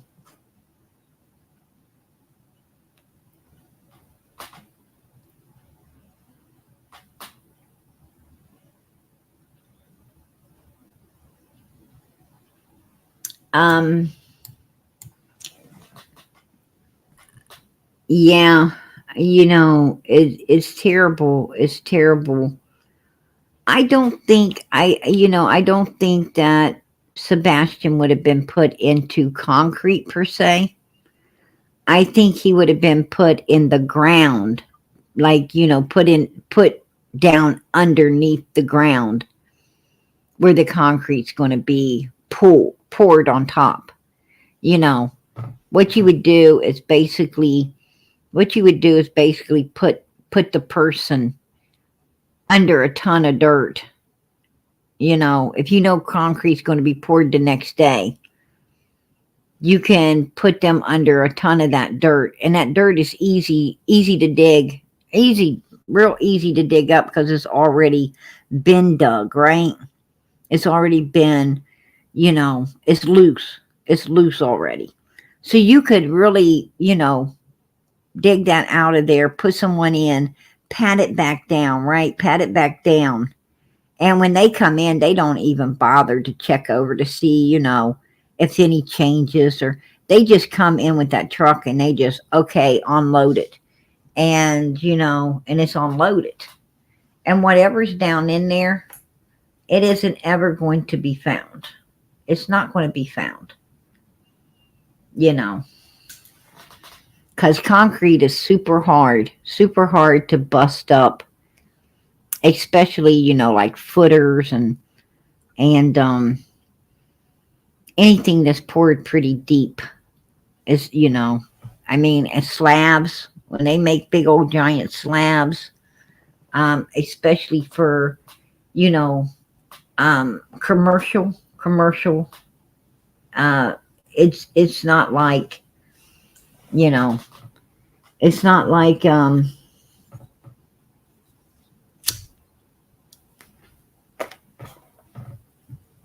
it's a lot of difference. There's a lot of difference, right? A lot of difference. I mean,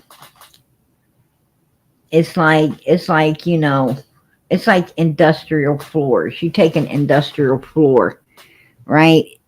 Industrial floors, man, they'll hold up forever.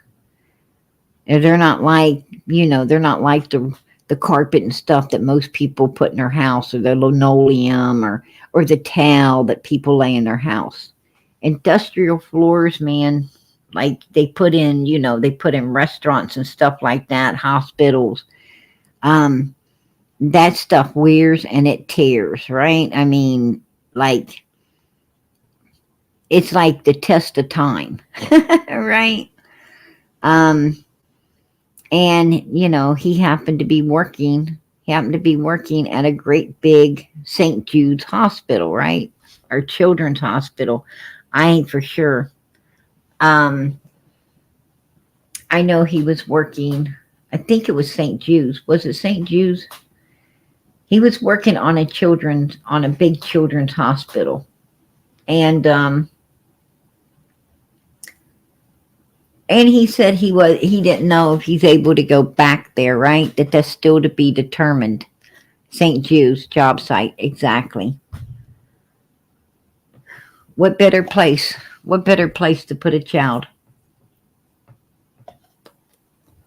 Right? What better place? So I don't know. I don't know. I just know he was on that job site that morning. And up till about, up till he got the call anyway. Right? And he's a crane operator. He could use a crane to throw more dirt on it. Right? I don't know. I'm not accusing him of nothing. I'm not saying, I'm not saying that this did happen. It's a scenario. It could have happened, right? It could have. Nobody's saying it did. It could have happened. So I don't know.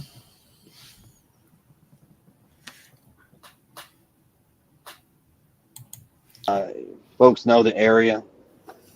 When you call 911, you go to a central dispatching unit. You don't actually go to your local PD unit. You go to a hub on a cell phone. Okay. You go to a hub on a cell phone, and then they dispatch you to your area. That would have gave her time to calm down. It would, if she was so distraught, that would have gave her time to calm down.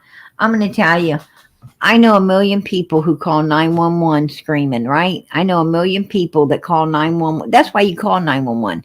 You call them because you're panicking. You call them because you're in a panic. I need help right now, right? I need help right now. They don't care if you can talk or not. You know, it's like as long as you can get your address out, it's okay. They'll be there, right? Um, they don't care. People do it all the time. I don't believe for 5 minutes that that's why he called him instead of her. I just don't. When you tell them where you're at, then they redirect you to the local PD. We don't live inside city limits, so the local PD they're not responding. It's not their jurisdiction. Mhm. So we have to call the sheriff's office. So I called directly to the sheriff's office because I know what was going to happen.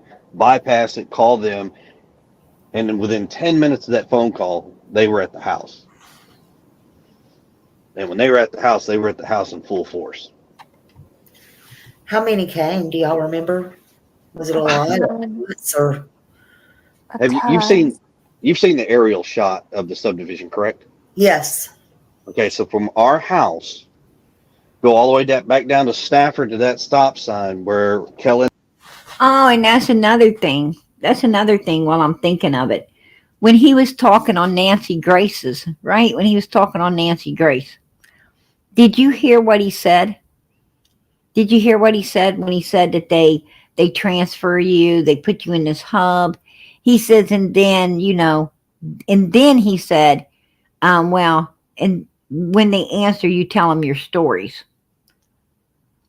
He didn't say you tell them what's going on or you tell them what's happening.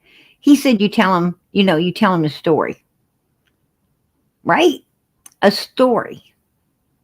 That's the exact word he used, was story. That's a big red flag right there. That's a big red flag. And then Stafford meet. Then line cop cars all the way down Kellen out to Long Hollow Road. Yeah. That's how many cops came. Well, is there a reason like y'all didn't go to the vigil? I mean, for real, the one by the high school? Seriously? Yes, ma'am. Yes. Law enforcement went inside and out of that house. The biological dad was inside that house. The biological dad was going through that house as well. And law enforcement and the biological dad, both. Law enforcement didn't only go completely through the inside of that house, they went around that house. And they also ordered in the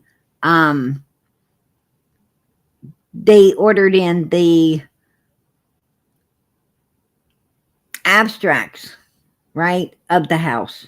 They ordered in the all the paperwork to the house to see if it had any any thing that was when they were building the home, if they had any modifications, if the builders made any type of modifications that would have left some type of space, between the walls, or anywhere that the child could have possibly got into, So they did that as well. They did that as well. So, yeah, they went over the blueprints. Right. Exactly. So security reasons, and this is what I'm fixing to tell you is going to spark a whole bunch of stuff in the comments. And I'm not afraid to answer any of this. The young lady who started to organize this vigil never even contacted us. Not one time has any of these vigils taken place as somebody tried to organize them with us as the parents. I think the only one that's been somewhat organized with a parent is the one that was done in Clarksville with Seth. Other than that, the one that was supposed to be out in front of my house was a security issue. My neighborhood said we don't want it here because our roads don't have sidewalks. We don't have easements. Technically, you're not even supposed to park on the street. Yeah. We found out about it, and then we found out that they were spreading it all over basically the county and state, and there was like tons and tons of people saying they were going to come. And there's zero parking here. It's not big And gathering spot. So we asked for them to move it to the school, which is literally like half a mile from my house, if that, it's not even that. It's like and a quarter mile can down the street. accommodate all of the people. Not Yeah. only that, but some of the Right. people, like some of the comments and the stuff that's being said, I and know. if you're in I'm our reading shoes, now. I'm it trying could to be read. it could be a security reasons because if somebody shows up acting crazy, that's not kosher. One, it's not coming in our subdivision. I don't want it in front of my house. I don't need thousands of people in front of my house. I appreciate.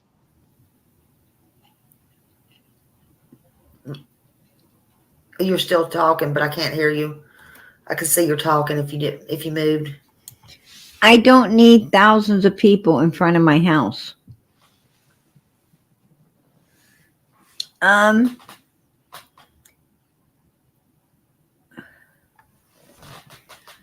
put a one in the chat. Put a one in the chat. If you had a missing child, right now, you had a missing child, would you need thousands of people in front of your house? Put a one in the chat if you would need thousands of people in front of your house. Put a one in the chat because I know I would. I would need thousands of people in front of my house. Yes, I would. Yes, I would. I would need them in front of my house to help find my child. I would need them in front of my house to help find my child. I'd be hugging and kissing and shaking hands and thanking each and every last one of them for showing up. And I would beg each and every last one to please, please help look for my child. Don't leave me until we find my child. Please don't leave me. I would need those millions of people in front of my house. Absolutely, I would. All that want to come, please do. Please do. I don't care if you hate me or you like me. Just please come and help. Right? I don't care what you think.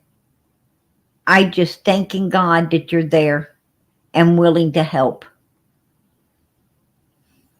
Unbelievable. But he doesn't need thousands of people in front of his house. He doesn't need it. I'm going to tell you, at a time like that, even the haters are your allies. Even the haters are your allies. Because haters are there because they want your child found.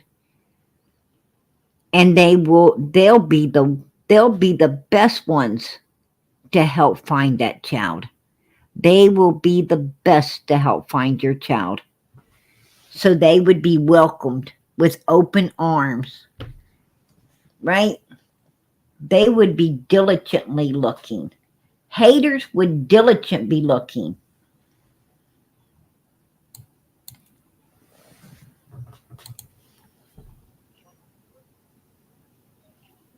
All right, well, listen for him. Let's see.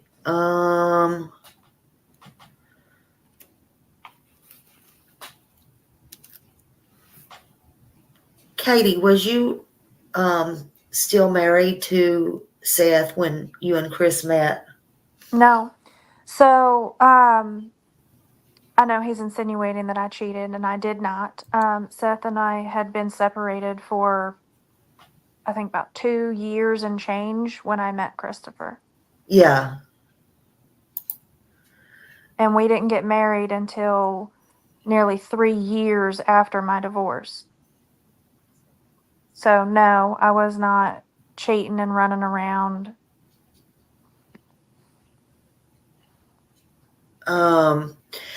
You know that it's been said that there are rumors, and Chris is not up here now, but it's been said that there is someone in the neighborhood that you have been seeing. Is that any truth to that? No. Okay. And there was nobody else in the house that night with you? Just me and my son. Can you tell me more about that 3-hour phone call? I mean, is that normal, something normal that y'all did every night? Day. So my husband works out of town, as y'all all know, and yes, it is regular that we talk every evening or during all throughout the day. We call each other here and there. We chat off and on. That's how we're involved, and we're our version of spending time with each other because, on a different situation where, both people come home from work at a normal time, you sit down, you have dinner, you spend time with your spouse, and it's hours of time that you're spending with them. We don't have that physically when we're separated by work. So Why do we give a damn? Why do we care? Why? Why do we care about you and Christopher? Why do we care about how you guys are spending time? Why do we care about all the BS you're talking about right now, Katie? This is about your son, Sebastian. Nobody gives a damn if you're calling Christopher all day, all night. We don't personally give a shit. What we care about is we don't care if you got walkie talkies. We don't care if you're FaceTiming. We really don't care about anything except Sebastian. Why do you and Chris want to make it about you and avoid talking about Sebastian? Why are you doing this? Because I've caught on to it, and you are. Just like the Wells avoid talking about Summer, you avoid talking about Sebastian. we spend it on the phone. We talk while we're having dinner, and we most of the time the phone's on speaker and Sebastian talks to him and whatnot. But that's the way that we are still spending time and talking about our day. And Yeah. I mean, if it's, every night, I mean, that would kind of get boring to me. I mean, everybody's different, but I just wondered if it was something normal, that y'all did, or it was just that one night, or a couple of nights before or anything like that. I didn't know if it was normal. I wouldn't, I mean, it's not something I would do. So, I mean, I'm not saying y'all don't. I'm just saying, you know what I'm saying? I'm like, mine goes, just go. well, and then that's normal for some people. Not everybody wants to, spend that much time with their spouse, but I enjoy being around my spouse and not my husband. And, and I enjoy that he's a part of my life and a part of, the family and for us. Oh, shut up. Shut up, Katie. You're sounding desperate. You're sounding desperate. That is our normal, albeit some other people, may not Yeah. the same way. Not everybody wants to be around somebody all the time, but sometimes, just But being on the phone, you're just kind of sort of spending time together. But is that not, and I think this is a fair question. I'm not trying to be mean, but is that not, and this has nothing to do with Sebastian being gone, but it kind of does. I'm just weird like this. So, but is that not taking time away from your son that you could be spending with your son, No. being on the phone? No, because I'm not on the phone during all of that time. I'm not on the phone every minute of the day with him. I'm on the phone in the evenings after bedtime until I go to sleep, that type of thing. I spend time with my son from the time I get home until the time he goes to bed. Yeah, yeah. I guess I don't know. That's just kind of not something that I don't know. A lot of people just find weird, Well, and and a lot of people don't have long distance marriages either, so I'm sure they could. But if they were in this situation, then, maybe they would have a different opinion or point of view. But, I don't think it's weird to spend time with your spouse on a regular basis. yeah.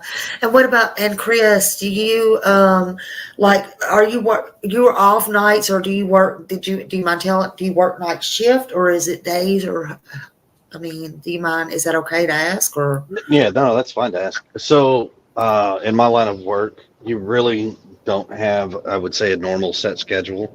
I'm going to give you an example. So, helping a guy out right now till I go back, I'm filling in for a guy. His yeah, shift starts at noon and doesn't get off until midnight tonight. yeah, That's not your normal shift, so it kind of depends. Some some crane operators, depends what's going on the job site, determines on like the hours, because if you're doing a concrete pour, um you may be up there for 18, 24 hours. hmm, I mean, it And just for the kind of record, depends. because a whole bunch of people just snapped back at me because I did say that I talk to my husband on the phone when I eat dinner, and I do. And I also said not every single day. Most of the time, we talk from bedtime until I go to bed or one of us falls asleep. But I also said that he interacts with Sebastian as well because he does. yeah. I don't know. For some reason, my chat is not moving, and I'm having to stroll it. That's why I keep doing that. I don't know Oh, why. And I don't know how far behind y'all I am. Chat. I don't know how far this is behind, but I'm sorry. I don't know why it's doing that. Um, I'm kind of scared to refresh it because I don't want to lose nobody. Let me try to refresh it. Y'all don't go anywhere. I'm sorry. I okay, apologize. sure. Let's see if it reloads. I got myself to the stage, and I think, who is Katie up here or Yeah. Chris? I can't. One of them's up here, but I can't tell. I think it's Katie. Katie, can you hear me? Can you hear me? Yeah, I am. Yeah, I can hear you. I'm gonna put this back down here for Chris again. Yeah, I had to reload because it wasn't going anywhere. I was having to do that. That's why I couldn't catch none of the questions. Oh, I was so behind y'all. I apologize. Okay. Was Chris in Memphis the entire weekend? Okay, here we go, guys. Was he in Memphis the entire weekend, or did he leave? I think he already answered that one. He said he was there the entire weekend, and then they want to know, did he take a polygraph test and pass? And oh, okay. So you can answer this one, Katie. Why did Sebastian wear pull-ups at your house? So Sebastian wore pull-ups because, or when specifically, when he was having his regression, when he was having issues with wetting the bed or wetting his pants, he had issues where he would wet himself at school, and then occasionally would wet himself at night. Now I know that Seth went and said that that never happened at his house, but I do know that it did. Um, of at least a few occasions that I know of. But that's not the point. The point is that he did go in and out of pull-ups based on when he needed them. So if he was during a regression phase, he would go into the pull-ups, and then once he, got back on track and he was not having wedding issues at school and or home, he would go back into, regular underwear. Now, she said when he would go into um, phases, aggression phases. Now, why wasn't Child Protective Services or the school? I mean, what I'm saying is, oh, there's my sweet Norway. God bless. And to my lovely friend, can you let me up? Absolutely. Absolutely. Oh, there you are. I'm sorry. How you doing, sweetie? Hi, lovely. How you doing? Hey, I my didn't see sister. you. I didn't see you down there under the content. I'm so Oh, sorry. I have missed you so much. Is it okay if I come up? Yes, Oh, yeah. absolutely. How are you, sister? I'm doing good. You doing good? And your family is okay, everybody? Hey, caged on the inside. I appreciate it. I appreciate it. Amen. Yeah, Became a YouTube member. All right. yeah. God bless. God bless. I appreciate you supporting the channel. God bless. You have come so long. I remember in the beginning when the channel was little, Oh, and yeah. yeah, and I look today, I have been member for 2 years. Time is going so fast. Isn't it? Isn't Yeah, it? very fast. Absolutely. Absolutely. It's going so fast. No, I have been missing you. I always listen, but I have been very sick, Berger. Very sick. What do you So think about this new case?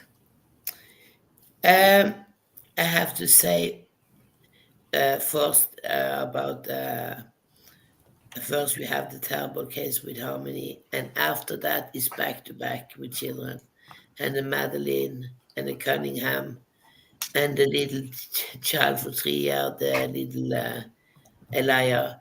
This is Elijah?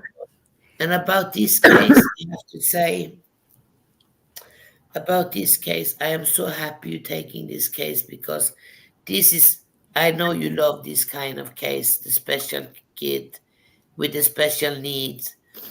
And I have to say, first, I want to say, in the beginning, I was little 50-50 for the first interview because, she did everything, the rocking, the crying. But he is the biggest narcissist. And what I like about you, because many channel, they are so angry at him. But what I like about you, you talk about the mother because it's the mother's job to take care of Sebastian and don't let this shithead terrorize her son. It's not, you understand, it's the mother's fault. She taking the Absolutely. man into the home. So Absolutely. many people talk about him. It's okay. I don't like him. He's disgusting.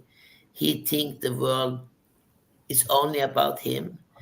He think it's the best, but he's nothing. He's not even a man. And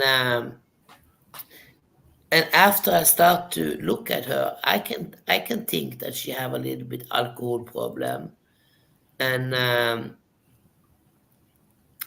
she, when she's talking, I think she's very manipulating because I think she liked the role when they say, Katie, why don't you speak? When Smiley say, because he's always over talking her. No, I think she know exactly what she's doing. I think she liked the role of the poor woman, poor me. Yep. And I Absolutely. have a feeling maybe she get enough of the child. I am not so sure. It's only Oh, in. little Miss Sunshine. Oh my God. Oh, thank Blessings you. for PG and sweet Norway. Oh, I so appreciate that. God Amen. bless. Hallelujah. Thank God you. bless. Yes. You really Amen. needed that. Amen. Yes, So, that is so so, true. That is so true. yeah. Thank you so much for supporting Bertha. Absolutely. God bless. God bless. Of all my money I have just got for medicine. I have a good support for a long time. And I hate it because I love this channel. This is my family. But I have been so sick. Oh, I tell you, I pray for you. I pray yeah. for you. It's Oh, like but It's like you not I living. miss you. You I only miss you exist. when you're not here, when I don't Yeah, see you for a while. and now my daughter, she's moving home, the one with the special need. But anyway, I have been so sick. But I have missed you so much and I love you. But I want to say about this mother, I feel she like this attention because she's very like, and when Smiley say to Chris, you're talking over her, and everybody say, I think she can talk. I think she can fight. I think she did beat up her ex-man, and I think she loved to drink.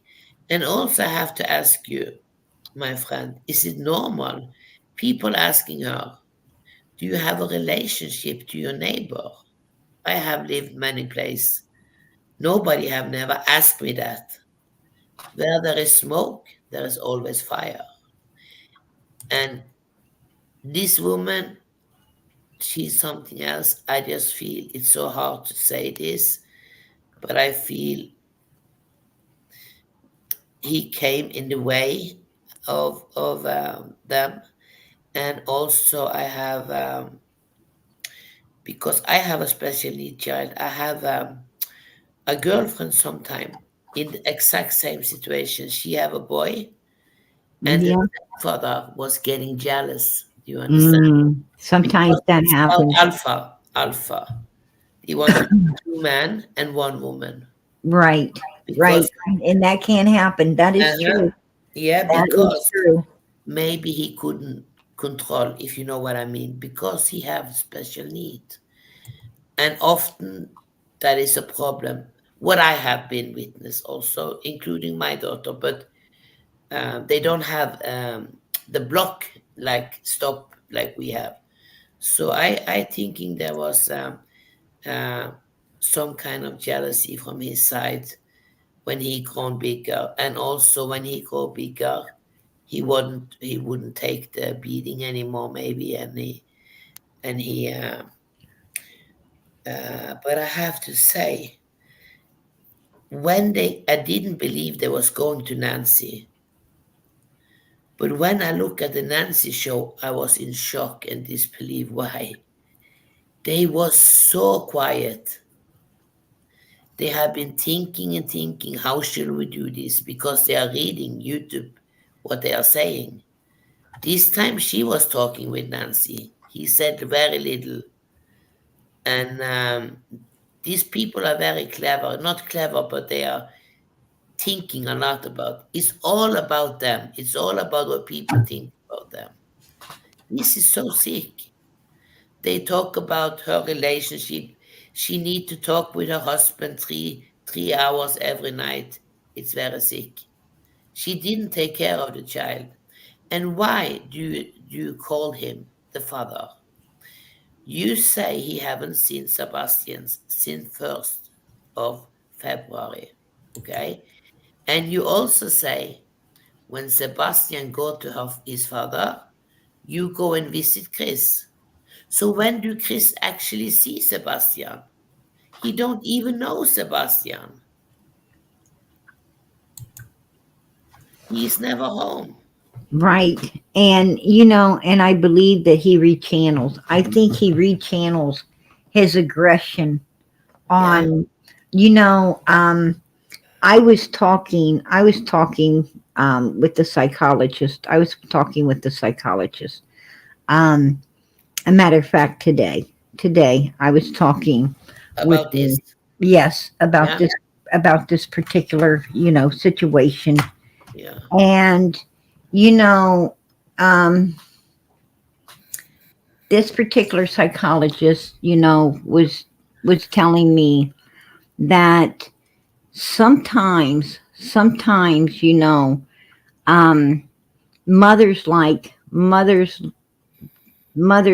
Katie are singled out. They're singled out, um, you know, because of their child, because the person sees something that they can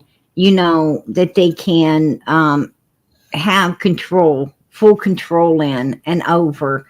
And and able to rechannel, able to rechannel their aggression off on. And it's possible, it's possible. Um, they're not saying this is the situation, but that it was is possible that Chris, you know, was not just in that marriage because of Katie, but also because of this child, that he felt that he could, you know, Control. do all of these things too. Yeah. Yeah. And and that quite made sense. It quite made sense to me as well. You Yeah. know, because this Chris guy is a control freak. Yeah. He likes to rechannel. He's got a lot of aggression. He packs a lot of aggression, as we all Totally. know, and he does look for outlets. He does like and seems to want to.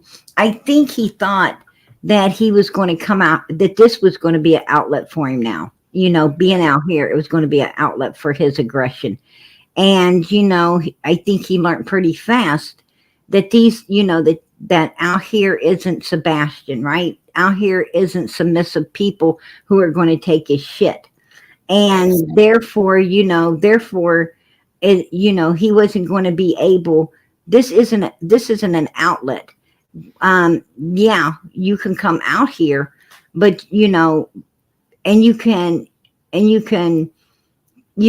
voice your opinion, and you could try to use it for an outlet. But the problem is it's all going to come back at you. When he was doing this, when he was taking that aggression, everything out on Sebastian, it wasn't coming back on him. And that's what he looks for. That's what he seeks. That's what he wants. Yes. Yes. Out here, he found out real quick that, hey, these people out here, they're going to turn the table. They're bringing it back on you. Yes. They're not going Mhm. to take your shit. And then now he's disappeared. Right? He ain't so eager to come out here any longer and try to use this for an outlet, because it's not working for him. It's not working for him. It's not And working. so he's ran away. He He liked ran this away. control over the child.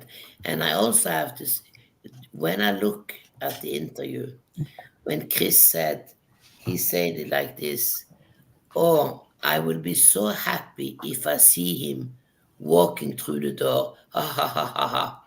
When he laughed, I knew it. I knew. He laughed because he know he will never walk in that door. He will never walk in that door, and he knew it. He knew it, Exactly. and she knew it. You know why I'm angry at her? She have to know that he have done something. And I can see she is so busy with him that she don't care about Sebastian. He is number one.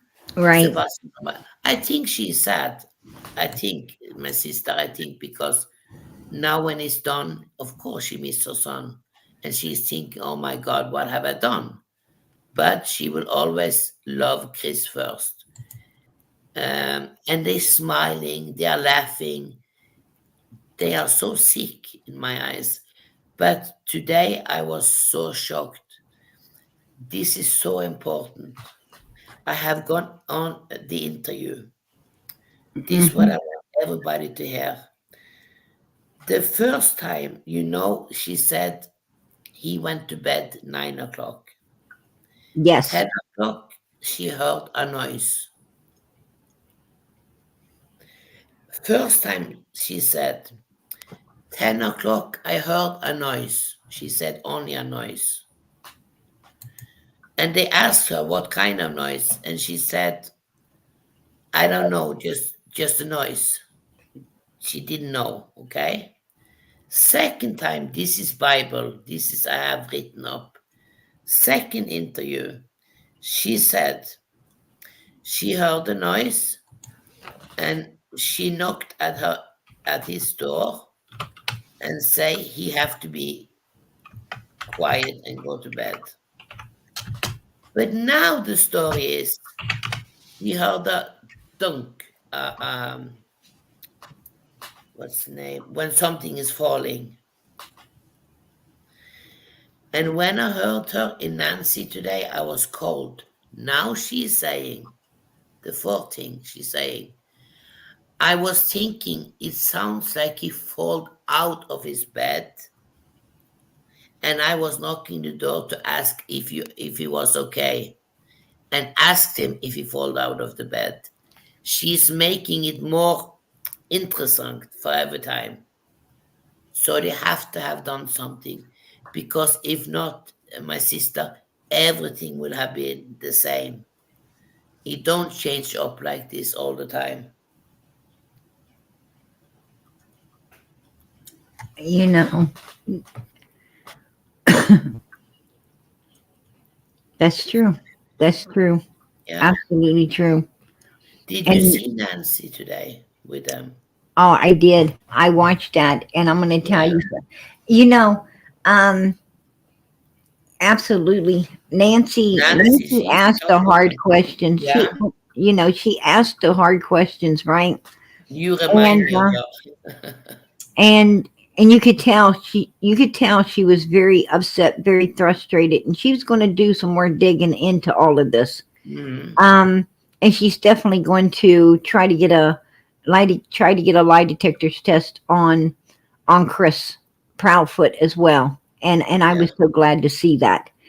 yeah, I hope she does make that phone call and tell him when and where, and so he could be there. And I love to see if he's there. Um, also, also, I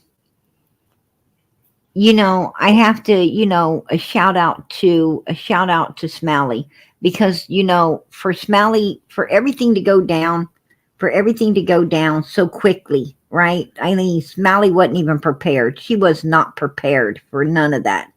It was like, she had a few seconds to open a live, a few seconds to think about, oh my gosh, I'm I sure think, I'm yeah, she was sure in thinking, her Right. I'm sure in her yeah, mind she's thinking, oh my gosh, I got 1,000 questions. What am I going, so many things.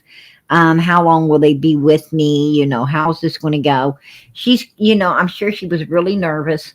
She yeah, opens up that live, and I think she did an amazing job. yes, I she think did. she did an amazing job She was on, fantastic. absolutely, working with what she had. She did Yeah, an amazing job because she was not prepared. And then with the follow up of Nancy Grace, um, you know, I think between these two women, we got a lot of inside yeah, information, right? yeah, And we also, you know, we also seen where Bigfoot, Proudfoot, I'm not for sure, some foot, Chris, um definitely lied, right? We seen where he, yeah, you know, this guy, um I'm not, I haven't, I whoa, i personally I personally think that Chris is, Chris is a, you know sociopath. That's what I think. I think, that's my opinion. I think he's a sociopath. yeah, Dom Wells, I really believe that guy is a psychopath. But this guy, I think, is a sociopath. And I think that he feels that he can twist and turn words and say things everything, and yeah, then retract it. yeah, And, isn't that exactly what he was punishing and whipping Sebastian for? Right? yeah, Wasn't that what did you clean your room? Yes. You sure you cleaned your room? Well, no. Okay, Sebastian, just like him, he's retracting. He's retracting, right? Just like Sebastian. And he exactly. felt that Sebastian should be punished for doing exactly what he's doing now. So, what is his punishment going to be? That's my question. Yeah, What is but his I can see punishment going to be? Chris, like you said before, sister. You say he liked this role because he can control Sebastian, and I can actually see him bullying him, Absolutely. that bullying him, pushing him, and looking at him as in the way of the relationship, like jealous, and because they are now two alpha men, because he was 15 years, he was starting to getting big. I can really see him bullying him so much. And this is why I don't like the mother, because all the mother, they have to take the children out of this. Right. Absolutely. Absolutely. He's so You know, egoistic. I can really see he bullying him, and he loved this role of being bad with him. And I don't know. I feel so sorry for Sebastian. I really don't hope it's ending up like with Summer, that we don't find him. It's so terrible. that's what I'm so afraid of. I'm so afraid that this case is going to end up just like hers because of the construction sites. I'm worried because of the I am construction taking the sites. same construction site. Because construction sites, personally, personally myself, I think that, Don was so confident the Summer's not going to ever be found. And it seems like this Chris guy seems to be pretty confident as Yeah. well. And I don't like the fact that he has scratches. He has scratches on him right when this child goes missing. I don't like the fact that he placed himself at home, going to bed at midnight along with her, and then she has to be the one say, "Oh no, you weren't here. You weren't here." Reminding him, "You wasn't here. You got to straighten this out." Um, you know, they he's placed himself at that house. He's placed himself at that house on numerous occasions. He Yeah. placed himself at that house He numerous did. occasions instead of where he was supposed to be. Um, you know, in his camper 3.5 hours away. And that's a big red flag. And could he have been at that house? Absolutely. Absolutely he could have. Yeah, Like he I could have. said, I and am so worried. This case is at the same place. right. Summer went missing. It's almost the same place. Well, it was Sunday. It was Sunday. She was out running around the whole day. She was out and gone Yeah, I running. know, but Summer went missing in Tennessee. Is this also Tennessee? Yes. Yes, it Okay. is. Yeah, Yes. And the terrible thing about Tennessee is I you know. can drive 90 miles an hour there. What would usually take you 3 hours would take you an hour and a half. Um, and another thing bad about Tennessee is the law enforcement there totally sucks, if you ask me. That's my Yeah, opinion. yeah. Um, Opinion too. Also, they have a lot of construction in Tennessee, a lot of foliage and everything. It just, Yeah, like they found when they was out there, when the dog hit on something, it hit yeah, on a homeless man who was unlived. He was not alive. And they found someone unalived, which was a homeless man, while they were looking for Sebastian. Now, this Oh, he homeless was a man, homeless man. yes, he would Oh, I not have didn't know. ever, right, and he wouldn't have ever been found had they not been looking for Sebastian. What I'm saying is, it goes to show you, it just goes to show you that people can be put out there Yeah, and not be found, yeah, for forever and a day. And it just so happens that the homeless man, they're not sure. We haven't heard no updates on him. um some people might say, oh well, it's just a homeless person. no, Homeless people are people too. And it's exactly. a Yeah, they it's have a it's family. a shame and it's a pity that humans are homeless, and humans are homeless for a lot of different reasons. Yes. Um, whole families. People have went from riches to rags. People have went from riches to rags and actually end up homeless Yeah. because they lose their job. They lose their big money making job. And when they lose that big money making job, what happens is they end up losing that big house that, they're no longer able to afford. Yeah. And, um, money goes quick. Money goes really quick when you ain't got a job, when you're So out of many work. of us is only one paycheck away from being homeless. Well, you know, a lot of people see that they're in financial trouble, and the problem is they try to stay afloat, right? They Yeah. try to stay afloat too long, and what happens is, the boat's sinking, and Yeah. they should have got out. They should have got out way earlier Yeah. and downsized to something they could manage and they could afford. Hmm. And that way, but they're trying to save. They're so caught up in all this stuff they have and how they ain't going to be able to live without it that they make a lot of mistakes. And, if you see the boat is going down, Hmm. then, the most intelligent thing to do is bail out, right? You Yeah. bail out That's and, true. and save everything you can. Yeah. Um, so, Don't but go some, down with the ship. no, no, you don't do that. And so Homeless people, their sons, their father, their brothers and sisters, they got their people who people love just them. like us. They got people who love them. Of course. There's a lot of homeless people who, lose their family in accidents, and they can't function or move forward.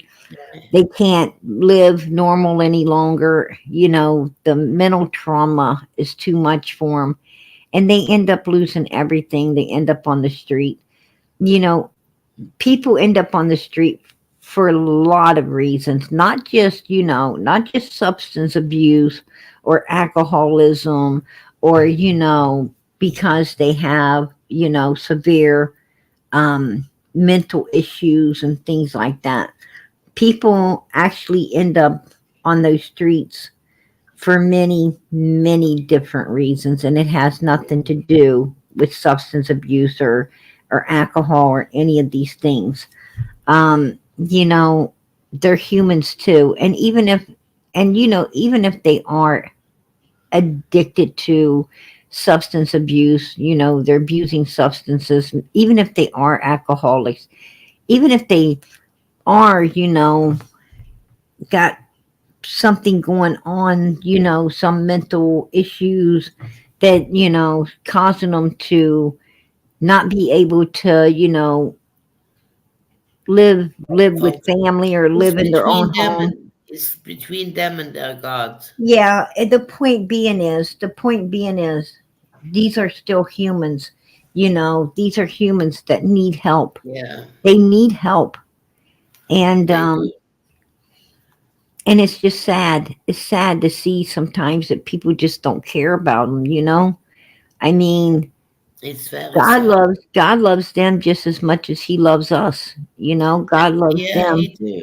That's when I and was angry. When Riley disappeared, people start saying, "Oh, it's the homeless people." I was thinking, what? right, and Why are they saying the homeless people?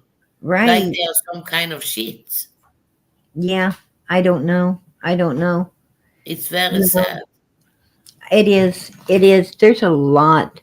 There's a lot Do of you really know good. something? When you look at many program, I have seen some You know, like hidden camera. I You know tell what? you, They test the homeless people. They were the only ones who was helping people with a little bit of money they have. The well, rich I tell people you, didn't do much. that's what I was about to say. That's Yeah. what I was about to say. Do you know? Let your car stall in the middle of middle of the street. Let your car stall in the middle of the street. And those Yeah. homeless people are the first ones out there helping you push it. Amen. They're the first ones helping you push it, get Yes. it out of the way. You know, there is a lot of good homeless people. They got a lot of energy. I can say one thing about homeless people. They got a ton of energy. Yeah. And they seem to be kind, and most of them, but like I say 99% of them, if you give them something, they always say thank you, god bless you. Exactly. They're God. always, and you know here's my thing. you know I always you don't ever know when you might be entertaining an angel. You don't know when you might be entertaining Jesus Christ himself. Exactly. Be careful. Be careful. Yeah. How we draw conclusions against people, because, you know, Jesus told us, you know, to love one another as he has loved us. Well, he died on that cross for us. Yeah. And and we're supposed to love one another the Yeah. way, you know, he loved us. And the Bible does say, if you give your life trying to save another one, you instantly open your eyes in heaven. Instantly. Yeah. If you are got enough courage to lose your life to save someone else's, you'll instantly open your eyes in heaven. So God meant for all of us to have a spirit of courage, of strength, of Yeah. love, kindness, and caring. You know, um, I love everybody, not somebody. I don't, That's I don't look down. I don't look down on anyone. I'd be too scared. I'd be too scared of my God to be yeah. looking down on anybody, because you could end up there yourself. Exactly. Got to be careful. Got to be careful what And you I say think and the you do. homeless people are extra good because they have a lot of baggage with problem. They know Yeah, what it means. right. So, Um, as humans, we're afraid. We're afraid of what we don't understand. yes. We're afraid of what we don't understand, and you got good reason. You got good reason to be afraid, because everybody in the world ain't nice. No. Everyone in the world ain't nice. You know. No. But a lot of many rich people, we see the nice home and we see the good job they have. They are killing their children. They are killing each other. It's so much violent. It And is. It is. It's true. so, There is too much violence in this world. Um, yeah, you're so right. it's back to back all the time now. It's terrible. Yes. It's Yes, it is. terrible. What do you think about the mother of Maddie? Um, So, what do you think about her? well, I think that Madeline's mother is kind of just like this Katie. Just like I think I she's just do too. I think she's just like um, Candace. I think Candace, Yeah, Katie, Madeline's mother. I think these women are alike. I think these women put exactly. the man before their children. Biggest mistake ever, right? Biggest mistake in the world. Putting your putting your But a we are man learning before more your about the children. woman. Before, we were thinking it was only the man. Now, when you see teacher getting caught abusing children in school, it's so much woman now. So now we see woman is almost the same as man, 50-50. Before it was, many people think it was only the man. No, many women abusing their children. Teacher abusing in school, woman, and so many mother failing their children. I am so tired of it. I am so tired of hearing mental illness and hearing voices and everything else. Fuck that shit.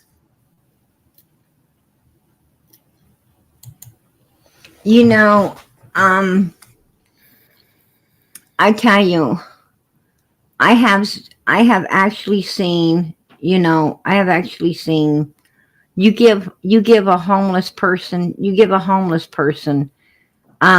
some a bag of food. You take them a bag of food, say that they're in a park, right? Say they're in a Yeah, park or somewhere. And you give them a bag of food, you give them a little bit of money or whatever. If you watch them, if you actually watch them, yeah. here that you'll see them run off with that, and they And run share off. with They everybody. do. They share. They run off, I and have the next seen thing you that. know, there's 4 or 5 of them, and they're Yeah, sharing they're everything. sharing You- everything. Absolutely. Yeah, You know, these people pull together. They pull together.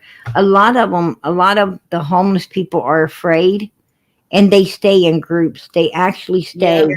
You'll see big groups of them, um, sticking together They're because taking care and of each other like family. they do. They Yeah, they they actually sleep in the same place. They all work together, and they take care, watch each other's backs.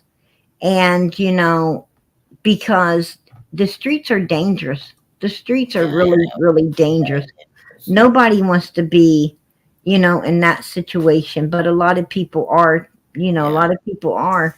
And I also have took note. I have also took note, which is really, I tell you another thing that's really scary to see is I noticed in America here, and this is in our country. there is a lot.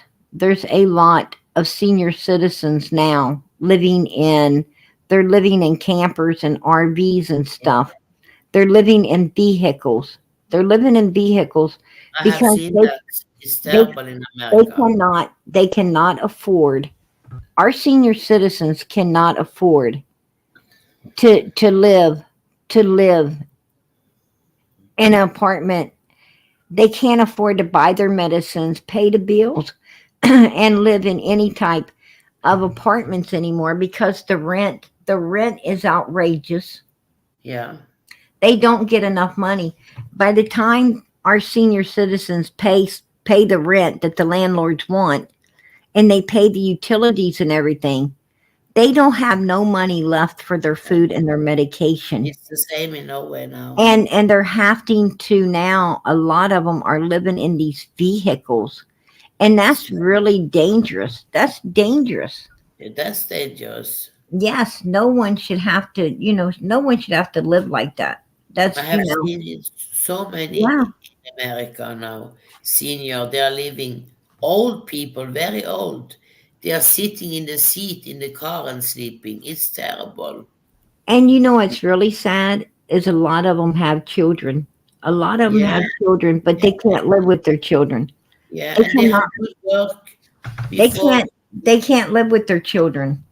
No, Because due to the fact that they just can't get along. They can't get along with their own children, and or the children act like nobody wants to be where they don't feel wanted.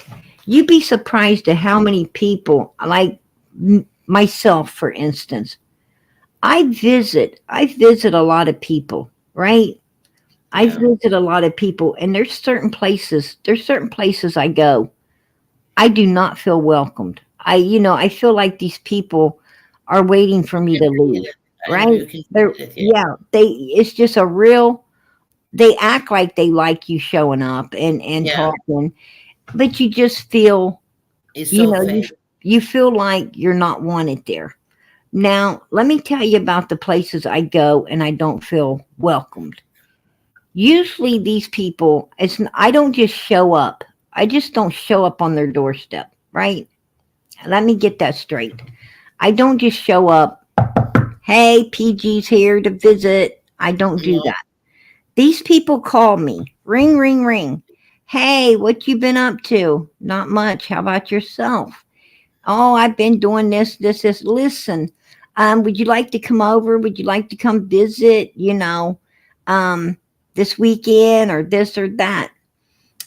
Really, I don't because I don't ever really feel welcome there, and I know I'm not going to be feeling welcome this time. no, But PG's an idiot, right? I PG don't. is an I, idiot, and I don't want to hurt nobody's feelings, so I say, yeah, sure, sure, I'll stop by for a few. So, to not make somebody feel bad, I show up, right? When I do, I find yeah, out. What I find out is they want something. Can you help me move something? Can amen. you help me clean something? Can Yeah, you give me some money? They amen. wanted I know. something. Mm-hmm. And let me tell you, the second it's done, they want you to leave. Yeah, You're not welcome there. And it's terrible. It's it is. terrible. It's terrible. It's terrible. These people, how they make you feel like that, I don't know. And I'm sure, you They know, make you feel so. they would make their mother feel that way too. It's And terrible. Yeah. and that's why their mother don't live with them. You know Yeah. what I'm saying? What I'm saying is when I Yeah. invite people to my house, if I call you up, ring, ring, ring, and I say, "Hey, what you doing this weekend? We're having a cookout. Do you want to come over?" And you're like, "Yeah, I'll be over." Okay, is there anything I can bring? Hey, listen, just bring the love. You know what I'm saying? Just bring the love. But if you want Yeah. to bring something else, you're welcome to bring Yeah. whatever. It's okay. Yeah. Bring your family. I don't even care. And when they get to my house, I don't care.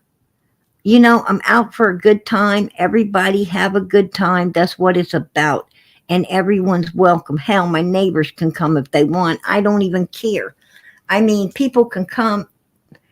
you know, I've had people show up. I don't even know who they was, but we fed them, we talked with them, we, had a good time, and everybody left, and nobody even. They're like, "Who was that?" I don't know, but they were hungry or whatever. We didn't care. You know, and then when these people leave, they're like, "Man, I had a blast here. I am so glad you guys, welcomed me in, and they're Mm. so happy." And that's the way you should make people feel. You should always make people feel welcomed. You know, um, when I have a dining room table. I've got Yeah. one end of my table, one end of my table. Nobody sits there. Nobody sits there. No. Why? Because that seat is reserved for Jesus. That's the Ah, Lord's seat in my house. that's lovely. It's reserved for him. Yeah. Don't nobody sits there. I want Jesus at my table all the time. That's beautiful. It's just, it's how I live. It's Yeah. how I think, how I feel. That's beautiful. So, there is so much fakeness in the world now. There is so much. There is not much loyalty left. Absolutely. There's not, and people just They'll don't talk live. in your face and stab you in your back. I am mortified. There is so much fakeness, drama, Yeah. action. And women, we You should know, stay together. But women, we are the worst. I just tell people the way it is, Miss Norway. Yeah, I Um, know. you know, good luck putting a knife in PG's back. You'd have to take a few out to get another one in. Right? Yeah. But you are very direct. I think you are the kind of people either people love you or they hate you. Hmm. Because you are very direct. I love that. Yeah, Because that's then the I, truth. then I know I don't like people who I don't know where I have them. They are sneaky. I don't know what to believe. But with you, you always know where you have you because you say it just like it is, and that is very safe. So Well, I'm too worried about the Lord not to. Right?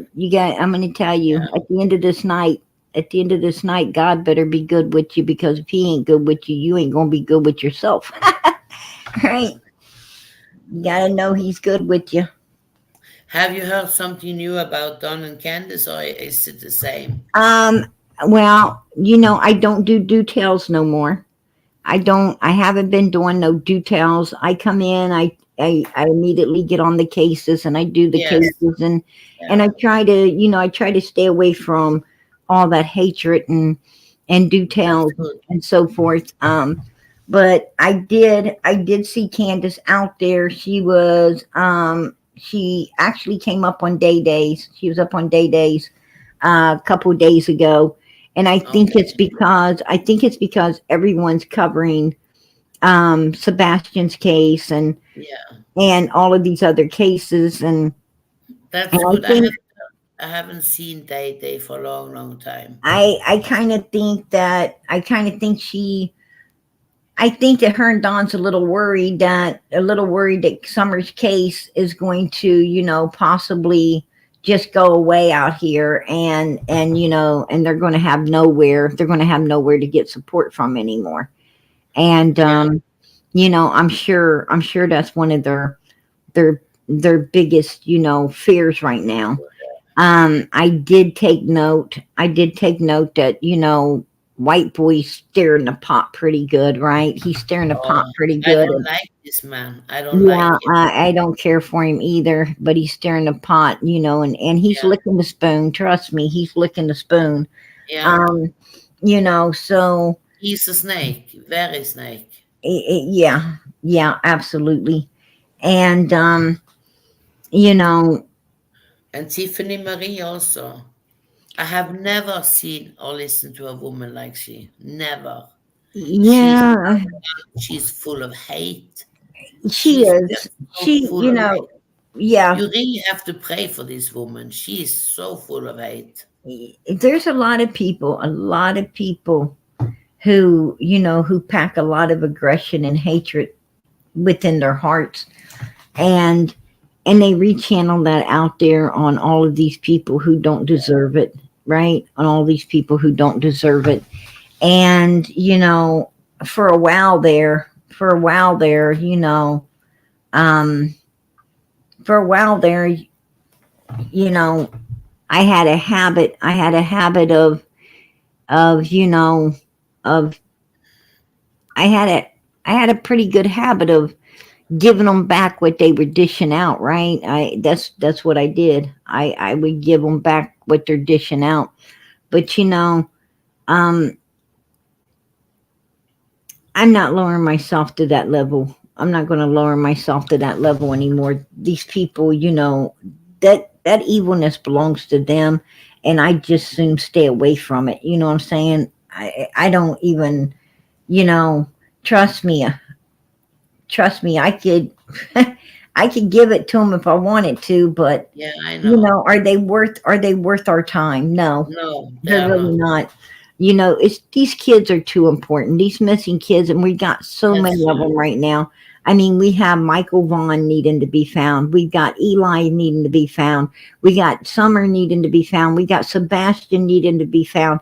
There is so many, and and a lot of other children needing to get justice, right? Yeah, And we really need to be focusing on that, because that's what it's all that's about. true. I That's what love it's it about. now when you're together with Smiley and Justin, Oh, and I absolutely adore Smiley, and I adore Justin. I love yeah, Justin. He is a sweetheart. And I you love him too. But he's looking more and more like my sister. know, God, I love him. he is a sweetheart. I Yeah, absolutely he is adore Justin. really. He have a Um, very good heart. and I love Dolly. I love JLR. There is so many good people out here, so many. And did you hear Nancy Grace? She said she would not stop this community for nothing, because what we Can do you wait one is a second? I am wonderful losing thing. the battery. I Yeah. am losing the battery. Oh, I'm sorry. I'm going to find the. She's going to have to find her charger. She's got to find her charger. While she's doing that, I'm going to let you guys listen to some more of what was going on. Um, and that unfortunately is just something that has been happening for, ever.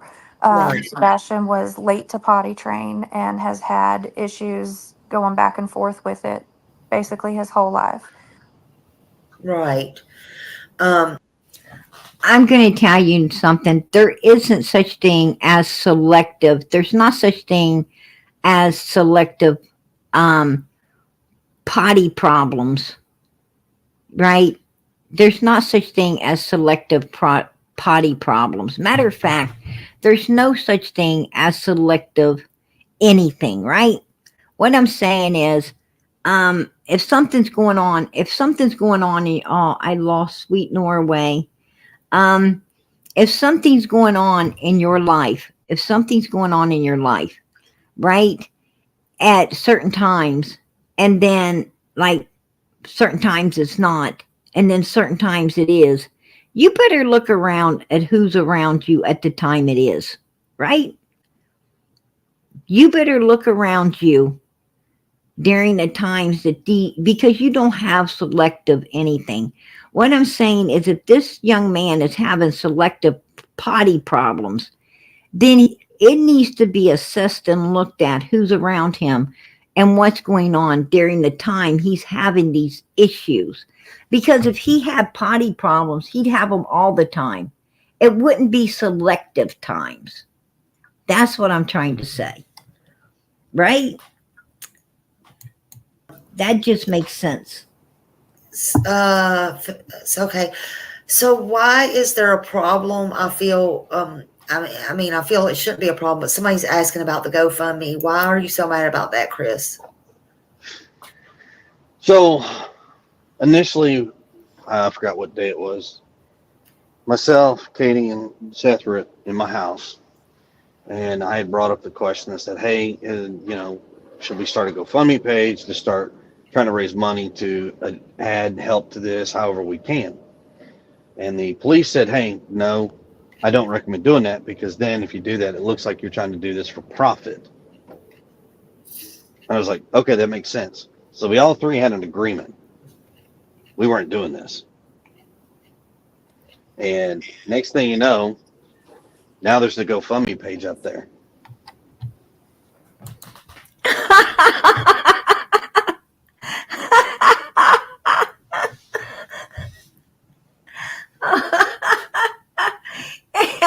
He's got a problem. He's got a problem with Sebastian's dad. He has a problem with Sebastian's dad getting support while he's out searching for his son. Oh, we all three had an agreement there was going to be no support for Sebastian, right? Um I lost my Sweet Norway. There's the link if she wants to come back.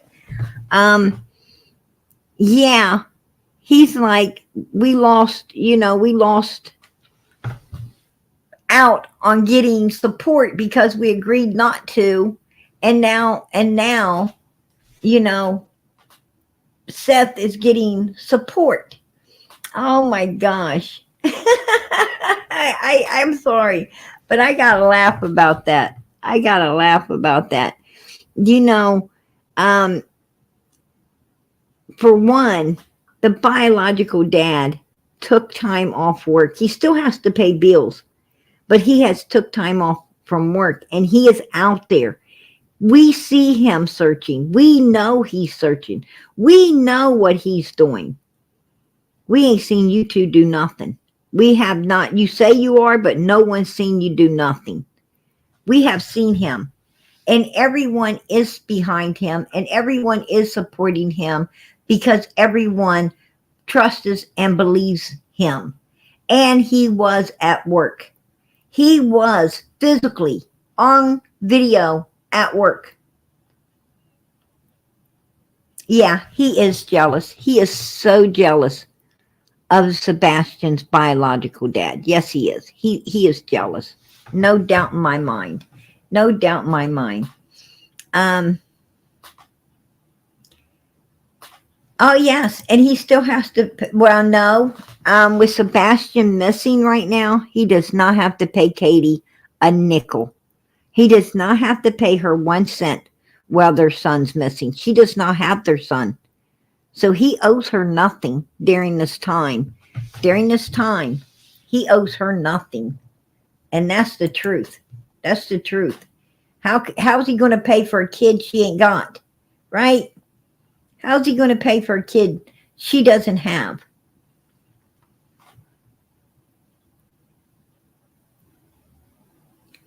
You know, I don't know. I don't know, but I seriously believe that that 3-hour phone call that this Chris guy was heading to Katie's house.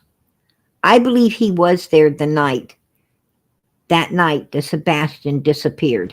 I believe he was. He keeps placing himself there. He keeps putting his own self there, right? So I truly believe he was there, right? I truly believe he was.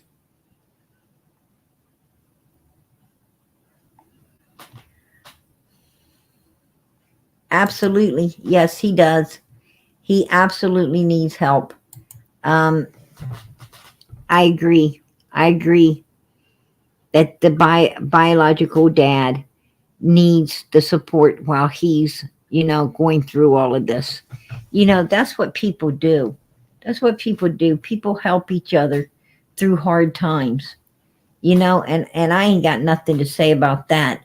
But it does make me laugh that, it makes me laugh that this guy is pissed off about the money. He's pissed off about the money, right? So, okay, and but okay. So why don't y'all just start your own GoFundMe page? I mean, it's like there's no sense in arguing over it, really. I mean, So all of this just kind of stemmed because you got a family member who wants to go out there and blast some family matters to the public. That's where it all stems from. Like I said, this is not family problems. This isn't about family matters being public. It's about Sebastian. right. And No, actually, this is about family problems and issues because that could have been what made Sebastian go missing. So actually, it is. It's very relevant to all of this, Mr. Chris. It's very relevant. we've got some family members that aren't necessarily kosher about everything right now, and they're upset. Their emotions are, I got it. Everybody's been at one point hot-headed, if somebody tells me they're not, that's a lie. Everybody's been a hothead at some point. Yeah. Well, We got a missing kid, and that's a problem. well, in my opinion, you have to put everything aside. Your feelings, her feelings, and I know it's not easy. You've got, you honestly have to do this. You're going to have to endure a lot. It's not going to be pretty, and it's probably going to be worse. I just sat here with another case, 2.5 years, going on 3 years in June, and Yeah, does that make sense? He's going to sue the biological dad for searching for his son in the area that his son came up missing. Make that make sense. I'm sure any judge in America would say, "What are you trying to do? What are you trying to do, sir? Sue the biological dad for searching in the area that his biological son went missing? Could you make that make sense to me?" Case closed, right? Get out of here. You should have been searching, sir. You should have been searching. And that woman with you right there that calls herself mommy.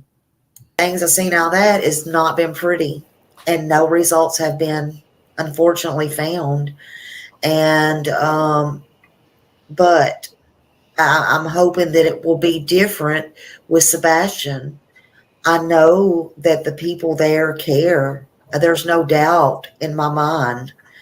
And one reason that there's no doubt is, again, that's where I was born and raised, and I have family there, and I know. And there's good people there. There are good people there. And, I see the difference.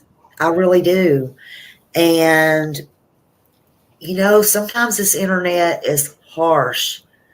But one thing that I see different with the police there is they do come out and they say, we do want your help. We do want, and they're asking and they're begging and they're doing everything they can to find Sebastian.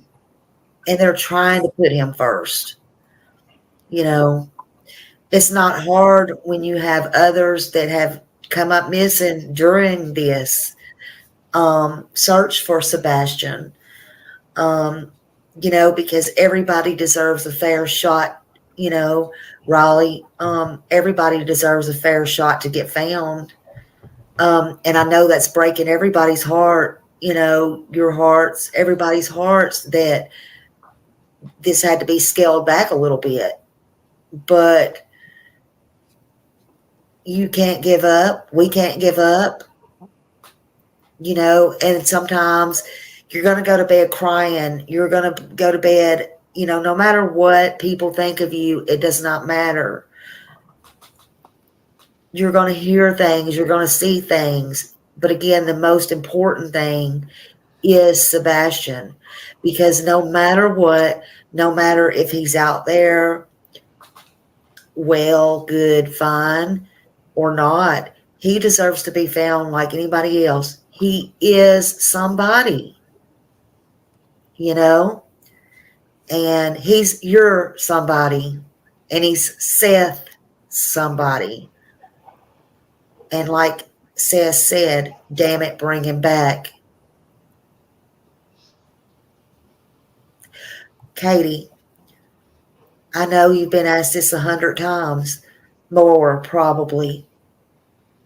Today, after rethinking everything, to this day, if he could hear you right now, what would you say to him? And if somebody had him, what would you say to them? I would say to Sebastian that we love you, baby. Bubba, we're gonna find you. We're gonna bring you home. And I would say to somebody that has my son that they better let him go and they better come out, because we're gonna come and we're gonna find him. We're not gonna stop, and we're gonna bring an army with us. An army of support, of people that are helping to look. And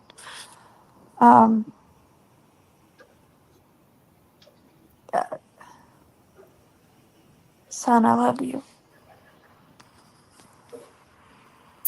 Katie, if you could take anything. We're going to bring an army of support. What army? What army? You're the biological dad, Seth. He can bring an army. He can bring in an army because he has an army out there. The biological dad has a big army behind him. He's got JLR behind him. He's got all the people here on YouTube behind him. He's even got Dolly out there right now behind him, right? He's got everyone behind him. He's got law enforcement behind him. He has all of his family behind him. This man has an army. But I'm afraid, Katie, you and Chris, you have not built an army. You don't have no army. What army are you going to be taking? Nobody. You haven't built one. You haven't done nothing to build one. You ain't even been searching. How could someone search with you when you haven't been searching yourself? Oh my gosh, I don't even know what you're talking about. I don't even know what I'm trying to make sense out of shit that ain't making no sense. If that makes any sense, right? Back about that day, about Sunday, and redo anything about Sunday, what would it be? I'd have slept outside that boy's door. I say it like that, and I promise I'm not laughing. I just I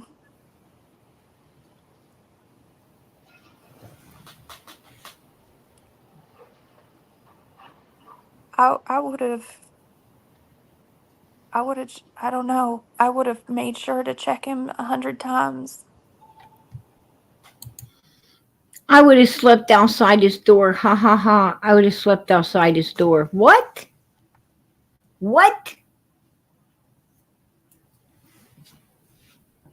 I would have slept outside his door. Lady, I'm going to tell you something. If I had a son with special needs like you do, I'm going to need to know where he's at all the time. Sleep outside his door. I'm going to tell you what, he would have had the bedroom closest to mine. He would have been where I could hear and see him all the time. All the time. And I tell you what, if he needed to come in and sleep in my room, he would be welcome to sleep in my room. Kids like that, you have to make special provisions for them.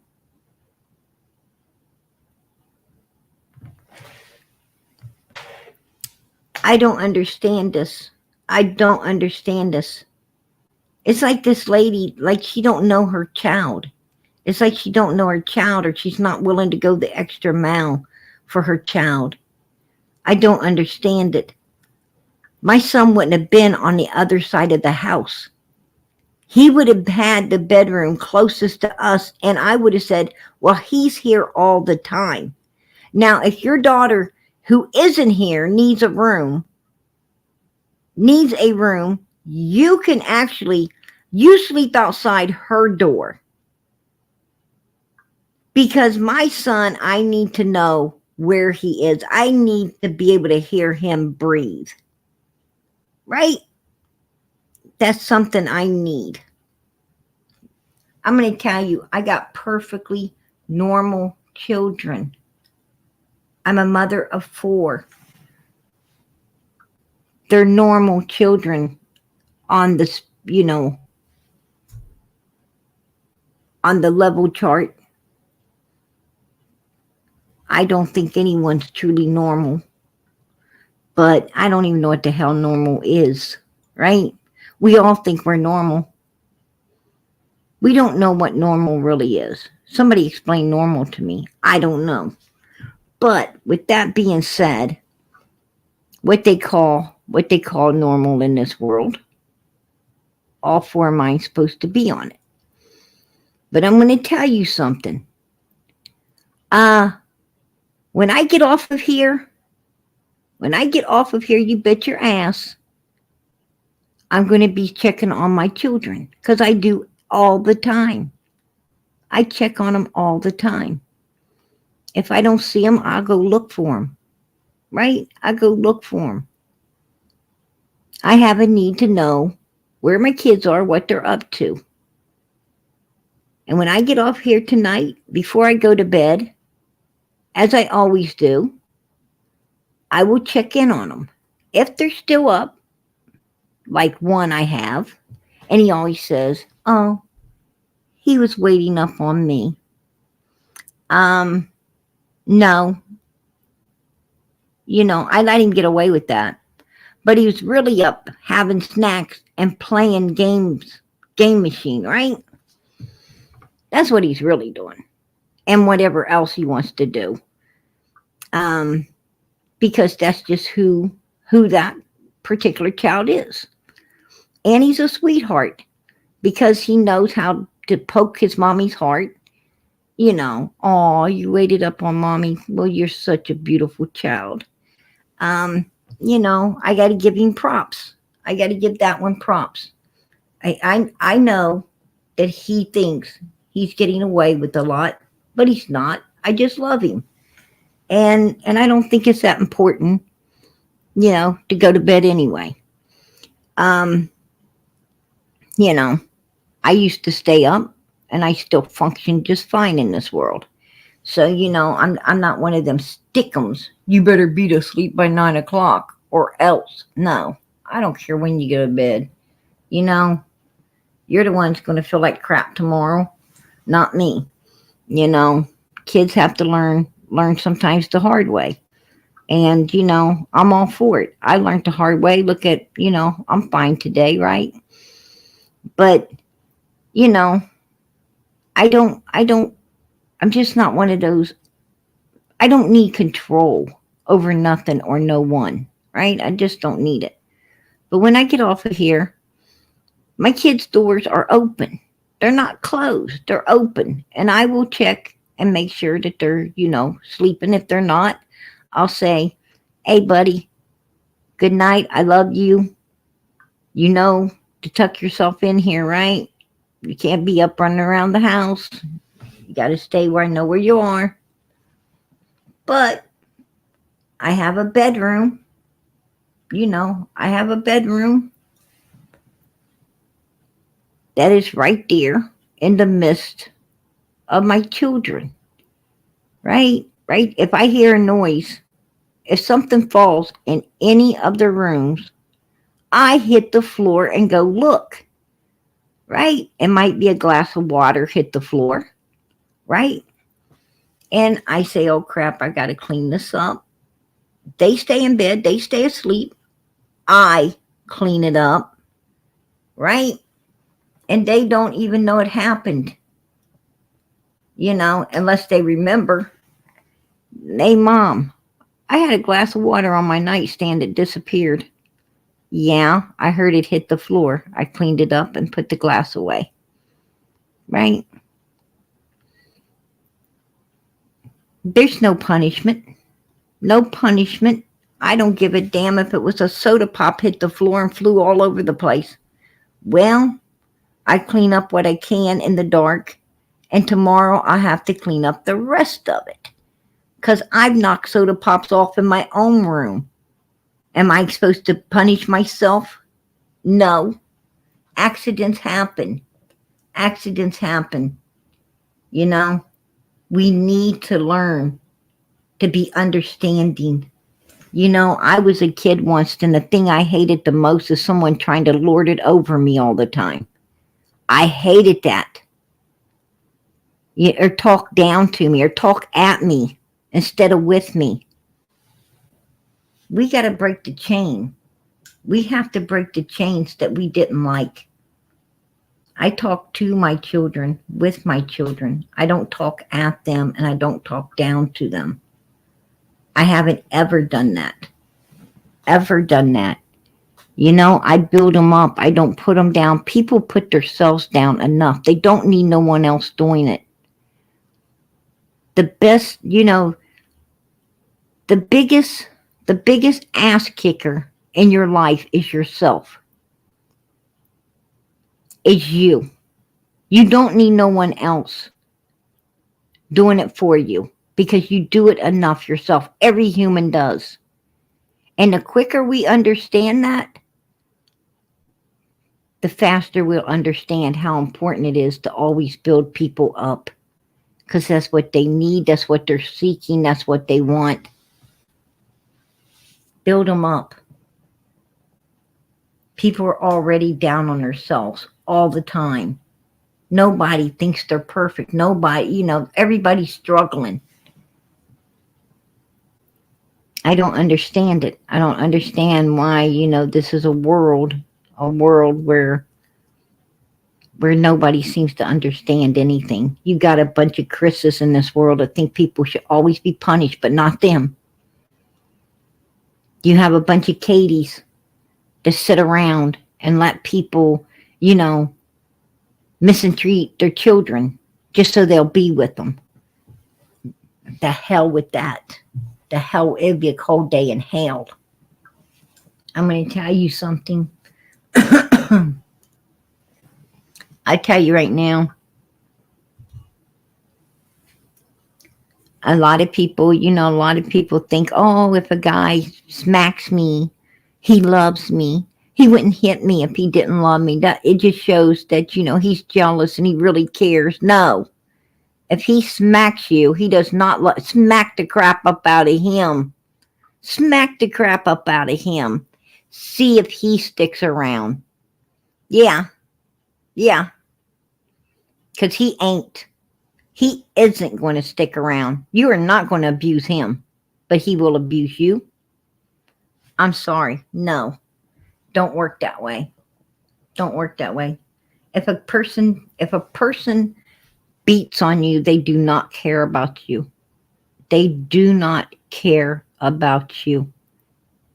The faster you understand they do not care, the better chance you have of getting out and enjoying your life with someone that does. When you stay in an abusive relationship, the only thing you're doing is cheating yourself out of the relationship God has for you somewhere else. You wasted up time that you could have been with someone who really did care, who really does love you, who really does want you. That's what you did. And you can blame no one but yourself. Right? Because you're in control. You're in control of what you do. That's what I'm talking about. It took me a long time to get over that one. Absolutely. Absolutely. I'm telling you, don't stay in abusive relationships. If someone abuses you, they do not love you. If they really, truly love you, they would not hurt you any way, form, or how. They would not ever hurt you. And that's the truth. That's the truth. You don't hurt anything you love.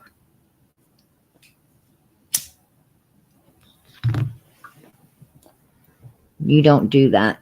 That's not, no, you don't. A lot of people put up with too much, and I don't understand it. I don't understand it. God don't want us wasting our time like that. You only got one life. You only got one life. You only got one shot at happiness. Fight like hell to gain it. Fight like hell to gain it. They get older and you think that they're okay and that they're good, and you don't check as much throughout the night. Like when you get up, when he was little, if I woke up, I'd check on him. I was always looking at him, and as he got older and he didn't need that as much anymore, and I took that for granted. He's 15 years old. You need to check on a teenager more than you would a small child. You need to check on a teenager even more so, because teenagers, I can't say for Sebastian, but I be checking on my kids. Trust me, they're normal kids with friends and everything else. And I know teenagers sneak out, because I was one of them. I was one of them. Absolutely one of them. To my mentor, thank you so much for all you do for our children. Much love to all my lovely friends in chat. Take care, everybody. Summer, Sebastian. Aw, sweet Norway, I love you. I'm sorry your computer went down so you wasn't be able to stay up here with me. Don't stay away. Do not stay away, because you worry me when I don't see you. Do not stay away. I love you. You know it. You know PG loves you. So please don't stay away so long, because we miss you. Yeah, I love her so much. I love her so much, and I appreciate her support in Summer's channel. God bless her. God bless. Absolutely. Absolutely. Exactly. Let him swim, and then they could ask. Absolutely. Absolutely. I agree. I agree. God bless. Oh, yeah. You got to keep an eye on them teenagers. I'm going to tell you. Um, yeah. I mean, your children, I'm going to tell you, you think when they're little, they're not ever going to grow up, right? You think they're not going to ever grow up. They get into everything. And, it's a full-time job, right? You think it's a full-time job. Let me tell you something. When they get teenagers, you even have, you don't get to step down. You got to step up, right? You got to step up. And then when they start driving and, becoming adults, right? Now you got to step up even more. It's just worry, worry, worry. For a parent, the worrying doesn't ever stop.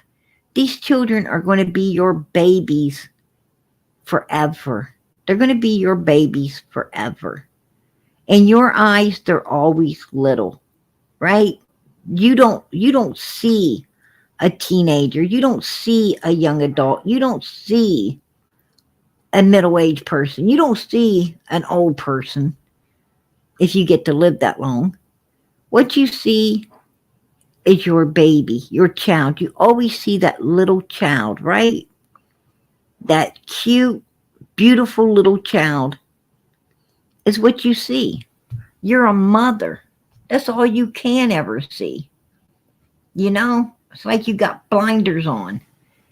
And you have to understand that they're growing up. You have to understand, each milestone, right? You have to understand.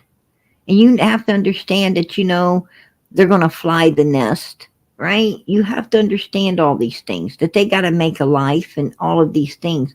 But it don't keep you from worrying. It doesn't keep you from loving them, right? That love, that once you have a child, man, that love's there forever.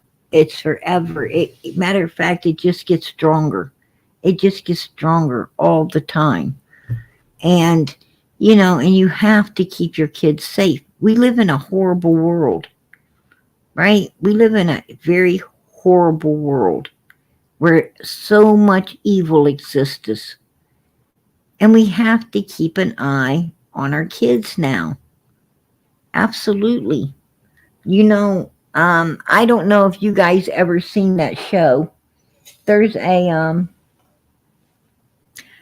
show where what they'll do, what these people do is they will test your children for you, right? They'll test your child for you. What they do is they start talking to your child on the internet, right?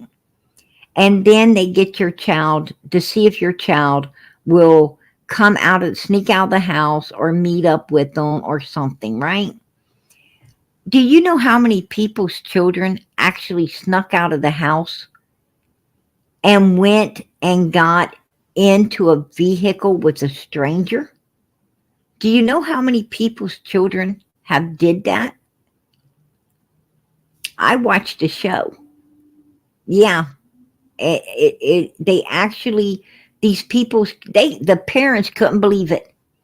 The parents could not believe their child would do such a thing. I mean, they were like 150% positive. Not my child, but their child did. Their child did. Your children, don't think that you know your child, because you don't. That's why you got to always be watching, right? You got to stay up on it, because you don't know them. You have no idea. That's what I'm talking about.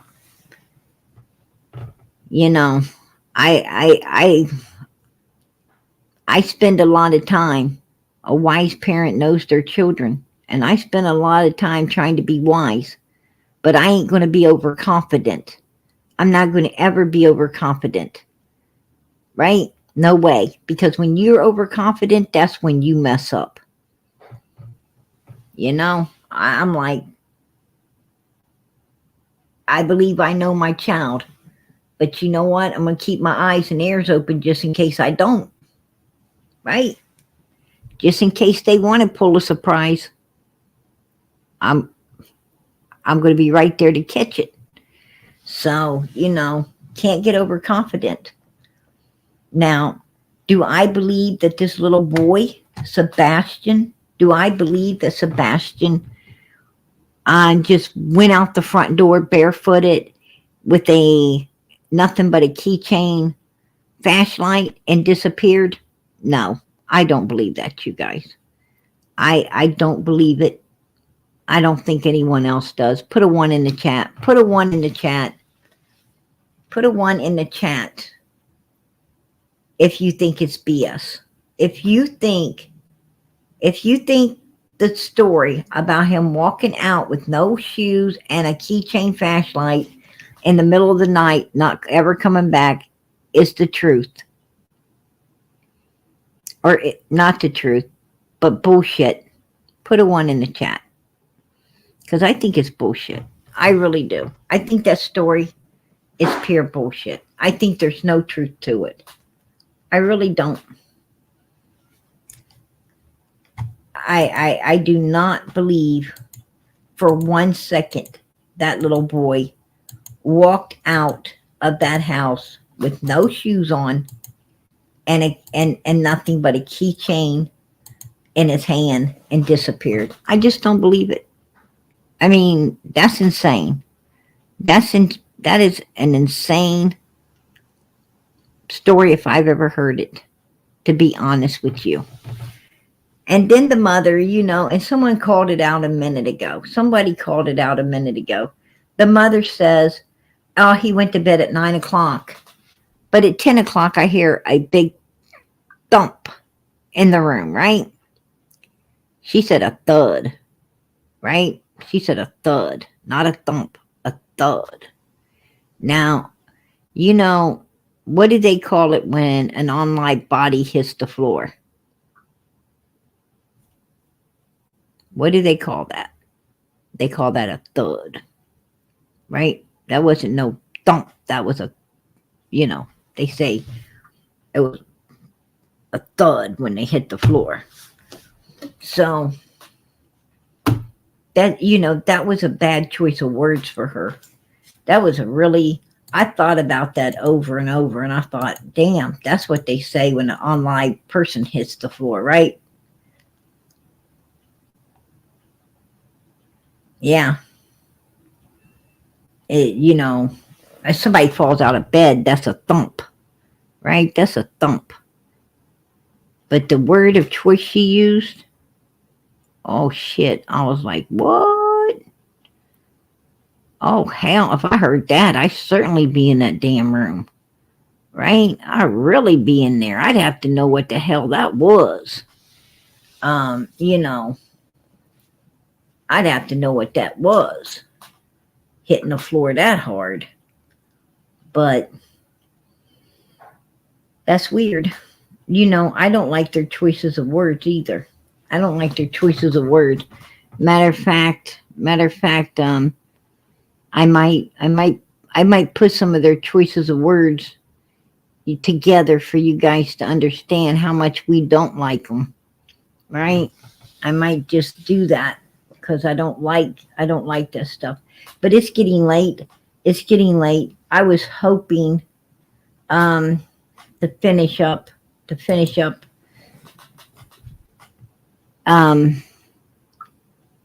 their interview. But listening to the words, you can only take these people in small doses. You can only take them in small doses, right? Because it's just too damn much. The more they talk, the angrier you get, right? And I'm not trying to be angry with anyone. I'm not. But these two people, the way that guy comes off like a papa's ass, right? And the way, you know, this woman tries to act so freaking helpless, and then sniggers about, I would have slept outside his door. I don't mean to laugh. Um, if my child was disappeared, my child was gone, disappeared like that, truly did disappear. I don't think Sebastian did. But if my child did, I'm going to tell you what. If someone said, what could you do to change what happened? I would have told them. I'd have slept in that fucking room. And I'd have kept an eye on him all night. I'd have slept in a damn chair with my eyes on my son the whole night. That's what the hell I would have done. I'd have been right there, listening to every breath.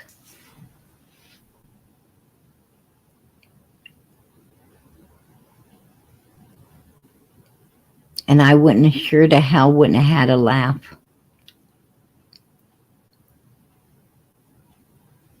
Because the tears, the fucking river of tears that I'd have been crying, and the lump in my damn throat wouldn't have had any room for laughter.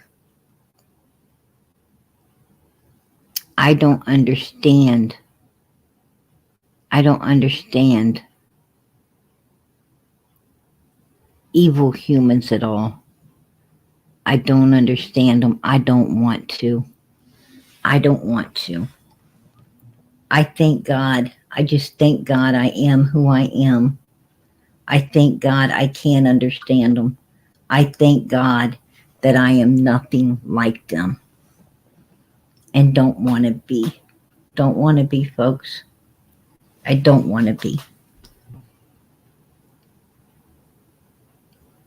When I look at these people, it allows me to understand that I am so blessed by God to be who I am. I am so blessed to be who God has made me. It makes me understand. Now I can't understand why evil people are evil, but I sure can understand by seeing them how righteous we are. How righteous we are. That's what I see.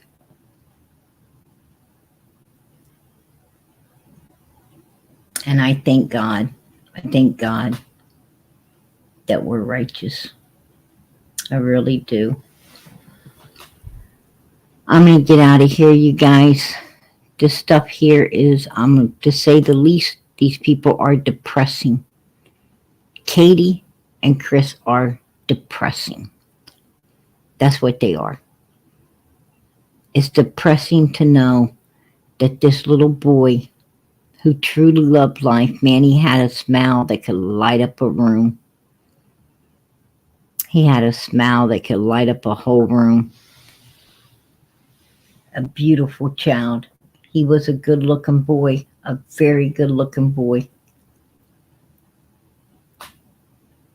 And whatever happened, trust me, whatever happened to this child, he did not deserve it.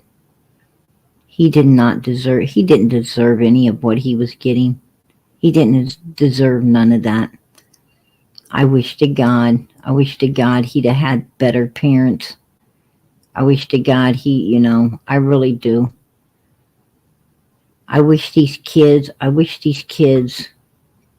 could have people like us raising them.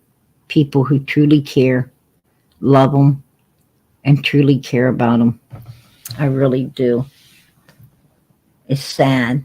It's sad. It's sad, y'all. I'm going to tell you. It breaks my fucking heart. It breaks my heart covering this stuff. You guys don't know it, you don't see it. But I'm gonna tell you something. And I like to believe that I'm a pretty strong person myself. But these cases, man, these cases brings PG to tears. These cases have me crying like a baby. They got me crying. I can't understand how people could be so evil and cruel to a child. There's got to be a special place in hell for people who could hurt and be bad to children. Special place in hell. At least I hope there is. I hope to God there's a special place in hell for them. They deserve it. They deserve it, to say the least.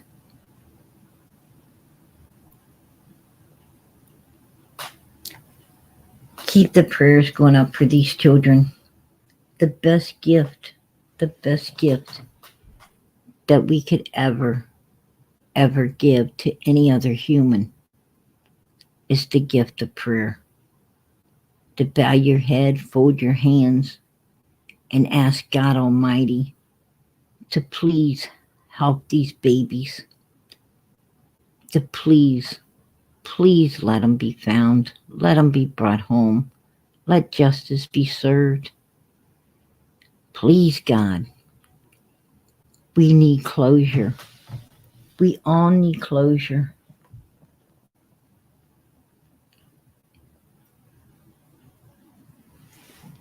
We can't understand this type of evil. We can't understand it. But we don't want it. We don't want it to ever repeat itself. That's why it's important. It's important to find these kids, bring them home, and get the justice against the evil beings doing this.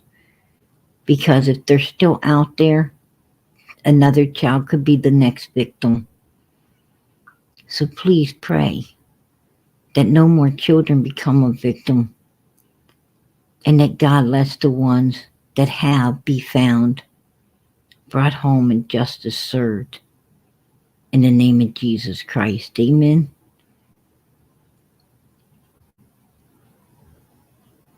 That's what we pray for. So please keep the prayers going up.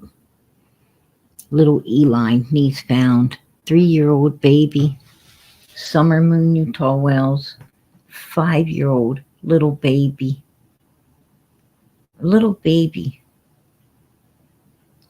Michael Vaughn. 5-year-old little baby. Just a little child. A child. Sebastian. He's a child. He's a child. He's a child in mind. He's a child in heart. Sebastian's like a 7-year-old little child. Yeah, he's 15. But God knows he's more like 7. He's just a child. Pray for these children. Pray for these children. In the name of Jesus.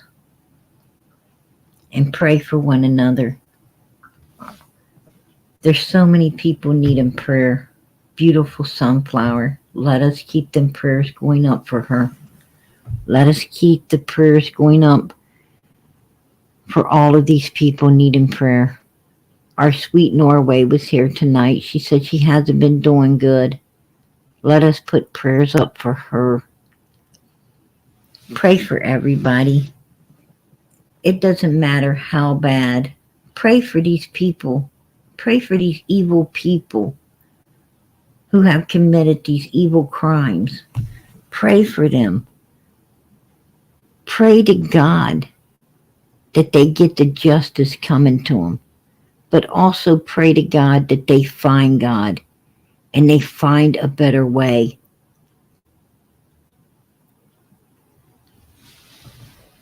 We should pray for everyone. We should pray for everyone. Something's got to be wrong with these people. Something's got to be wrong with them to be as evil as they are. Something has to be wrong. Right? They need help. They need help to be that evil. Right? Jesus walked this earth. He casted that evil out of them people. He casted it out of them. It was unclean spirits. Unclean spirits, right? Inhabiting these humans. Jesus cast it out. Right? Let us pray to God. Let us pray to God for everyone, not someone, but everyone in this world. Everybody's fighting with something. These evil people, they're fighting with evil, right? They're fighting with the evil that's within them, right? That's what they're fighting with.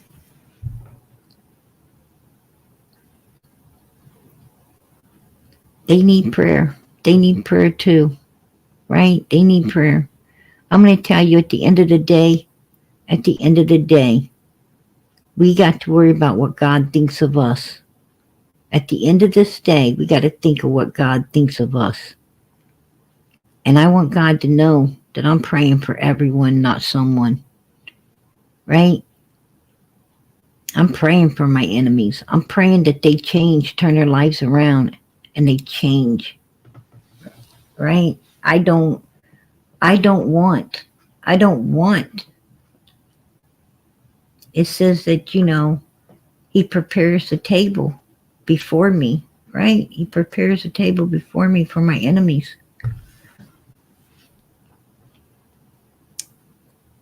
Well,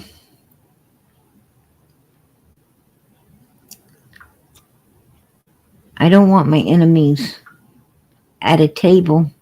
I want my enemies walking the righteous path. I want my enemies, to find their way to eternal life, just like all the rest of us. I hold no hate, no animosity. I held nothing against anyone, no matter how wrong they've done me. Right?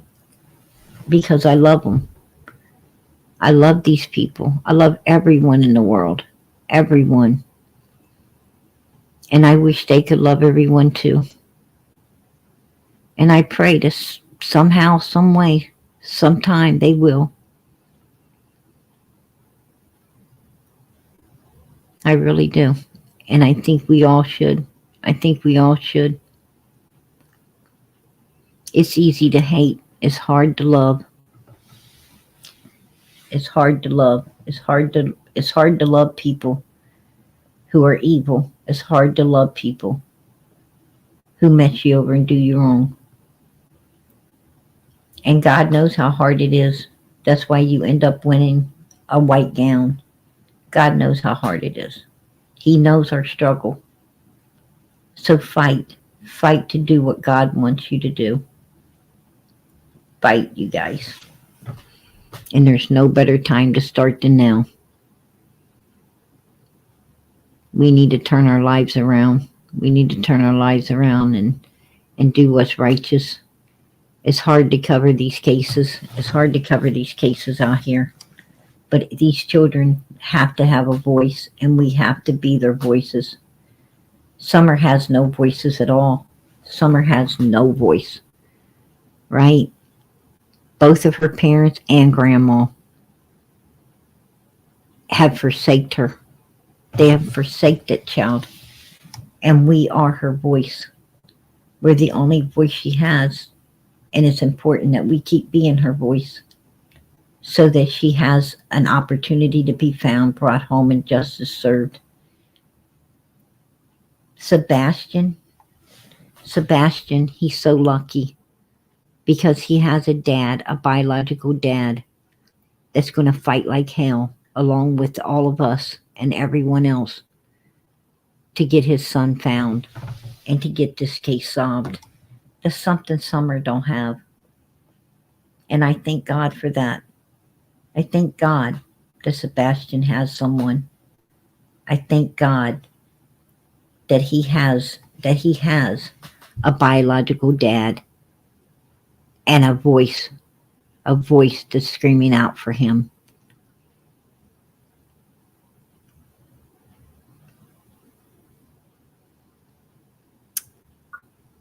And we got to remember Eli. He's only 3. He has no voice either, you guys. Eli has no voice. He has no voice. Like Summer, no voice. We have got to be his voice. We have got to be his voice. Michael Vaughn, he has parents. He's got 2 parents being his voice, screaming out. Just like Sebastian. He's got someone. And I thank God he does. I thank God he does. Because the children who have no voice to scream out,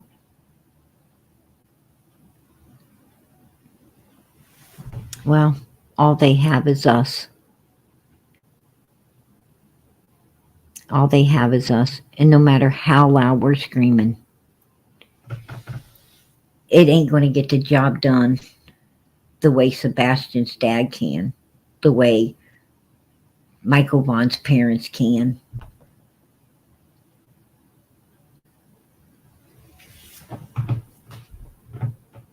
But we'll continue to do all we can do for the ones that don't. We'll continue to do all we can do because it's all we really can be doing. And I think, I truly believe that it does make a big difference. I think it makes a big difference when it comes to law enforcement. Summer's case, I've been thinking about it, and I don't know why they have not turned it over to the Cold Case Foundation. I don't understand why. I think we need to do more research on why, because they're not moving forward. They're not moving forward on Summer's case.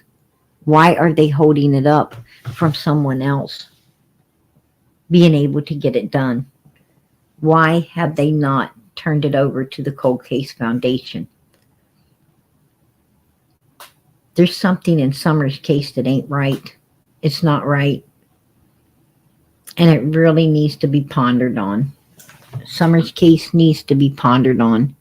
It needs to be pushed. It needs to be pushed a little bit more into finding out why law enforcement is choosing to hold up something that they're not moving forward on. It could be, that's true. I don't know. But I'm going to start asking some questions. upon all of this. Matter of fact, I think I'm going to get in contact with some people and try to find out, exactly why this kind of stuff isn't being done where Summer's case is concerned. So, that's something I think I'll follow up on this week as well. Her case, trust me, PG has not forgot about Summer. I have not forgotten about Summer. It's just right now, Sebastian and his dad, his biological dad, need all the support they can get out here. They need to know that we are behind them and that this case needs to get solved. It's crucial. It's crucial that these cases get solved ASAP.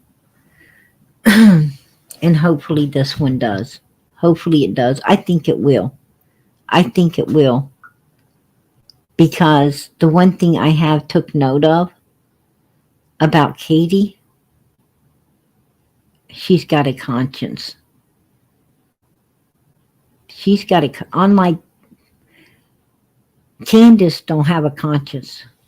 Don Wells don't have a conscience. I don't think Chris has a conscience. But Katie does. I could tell. She does. So I think, personally, I think that Sebastian's case, I do believe the truth will come forth on him.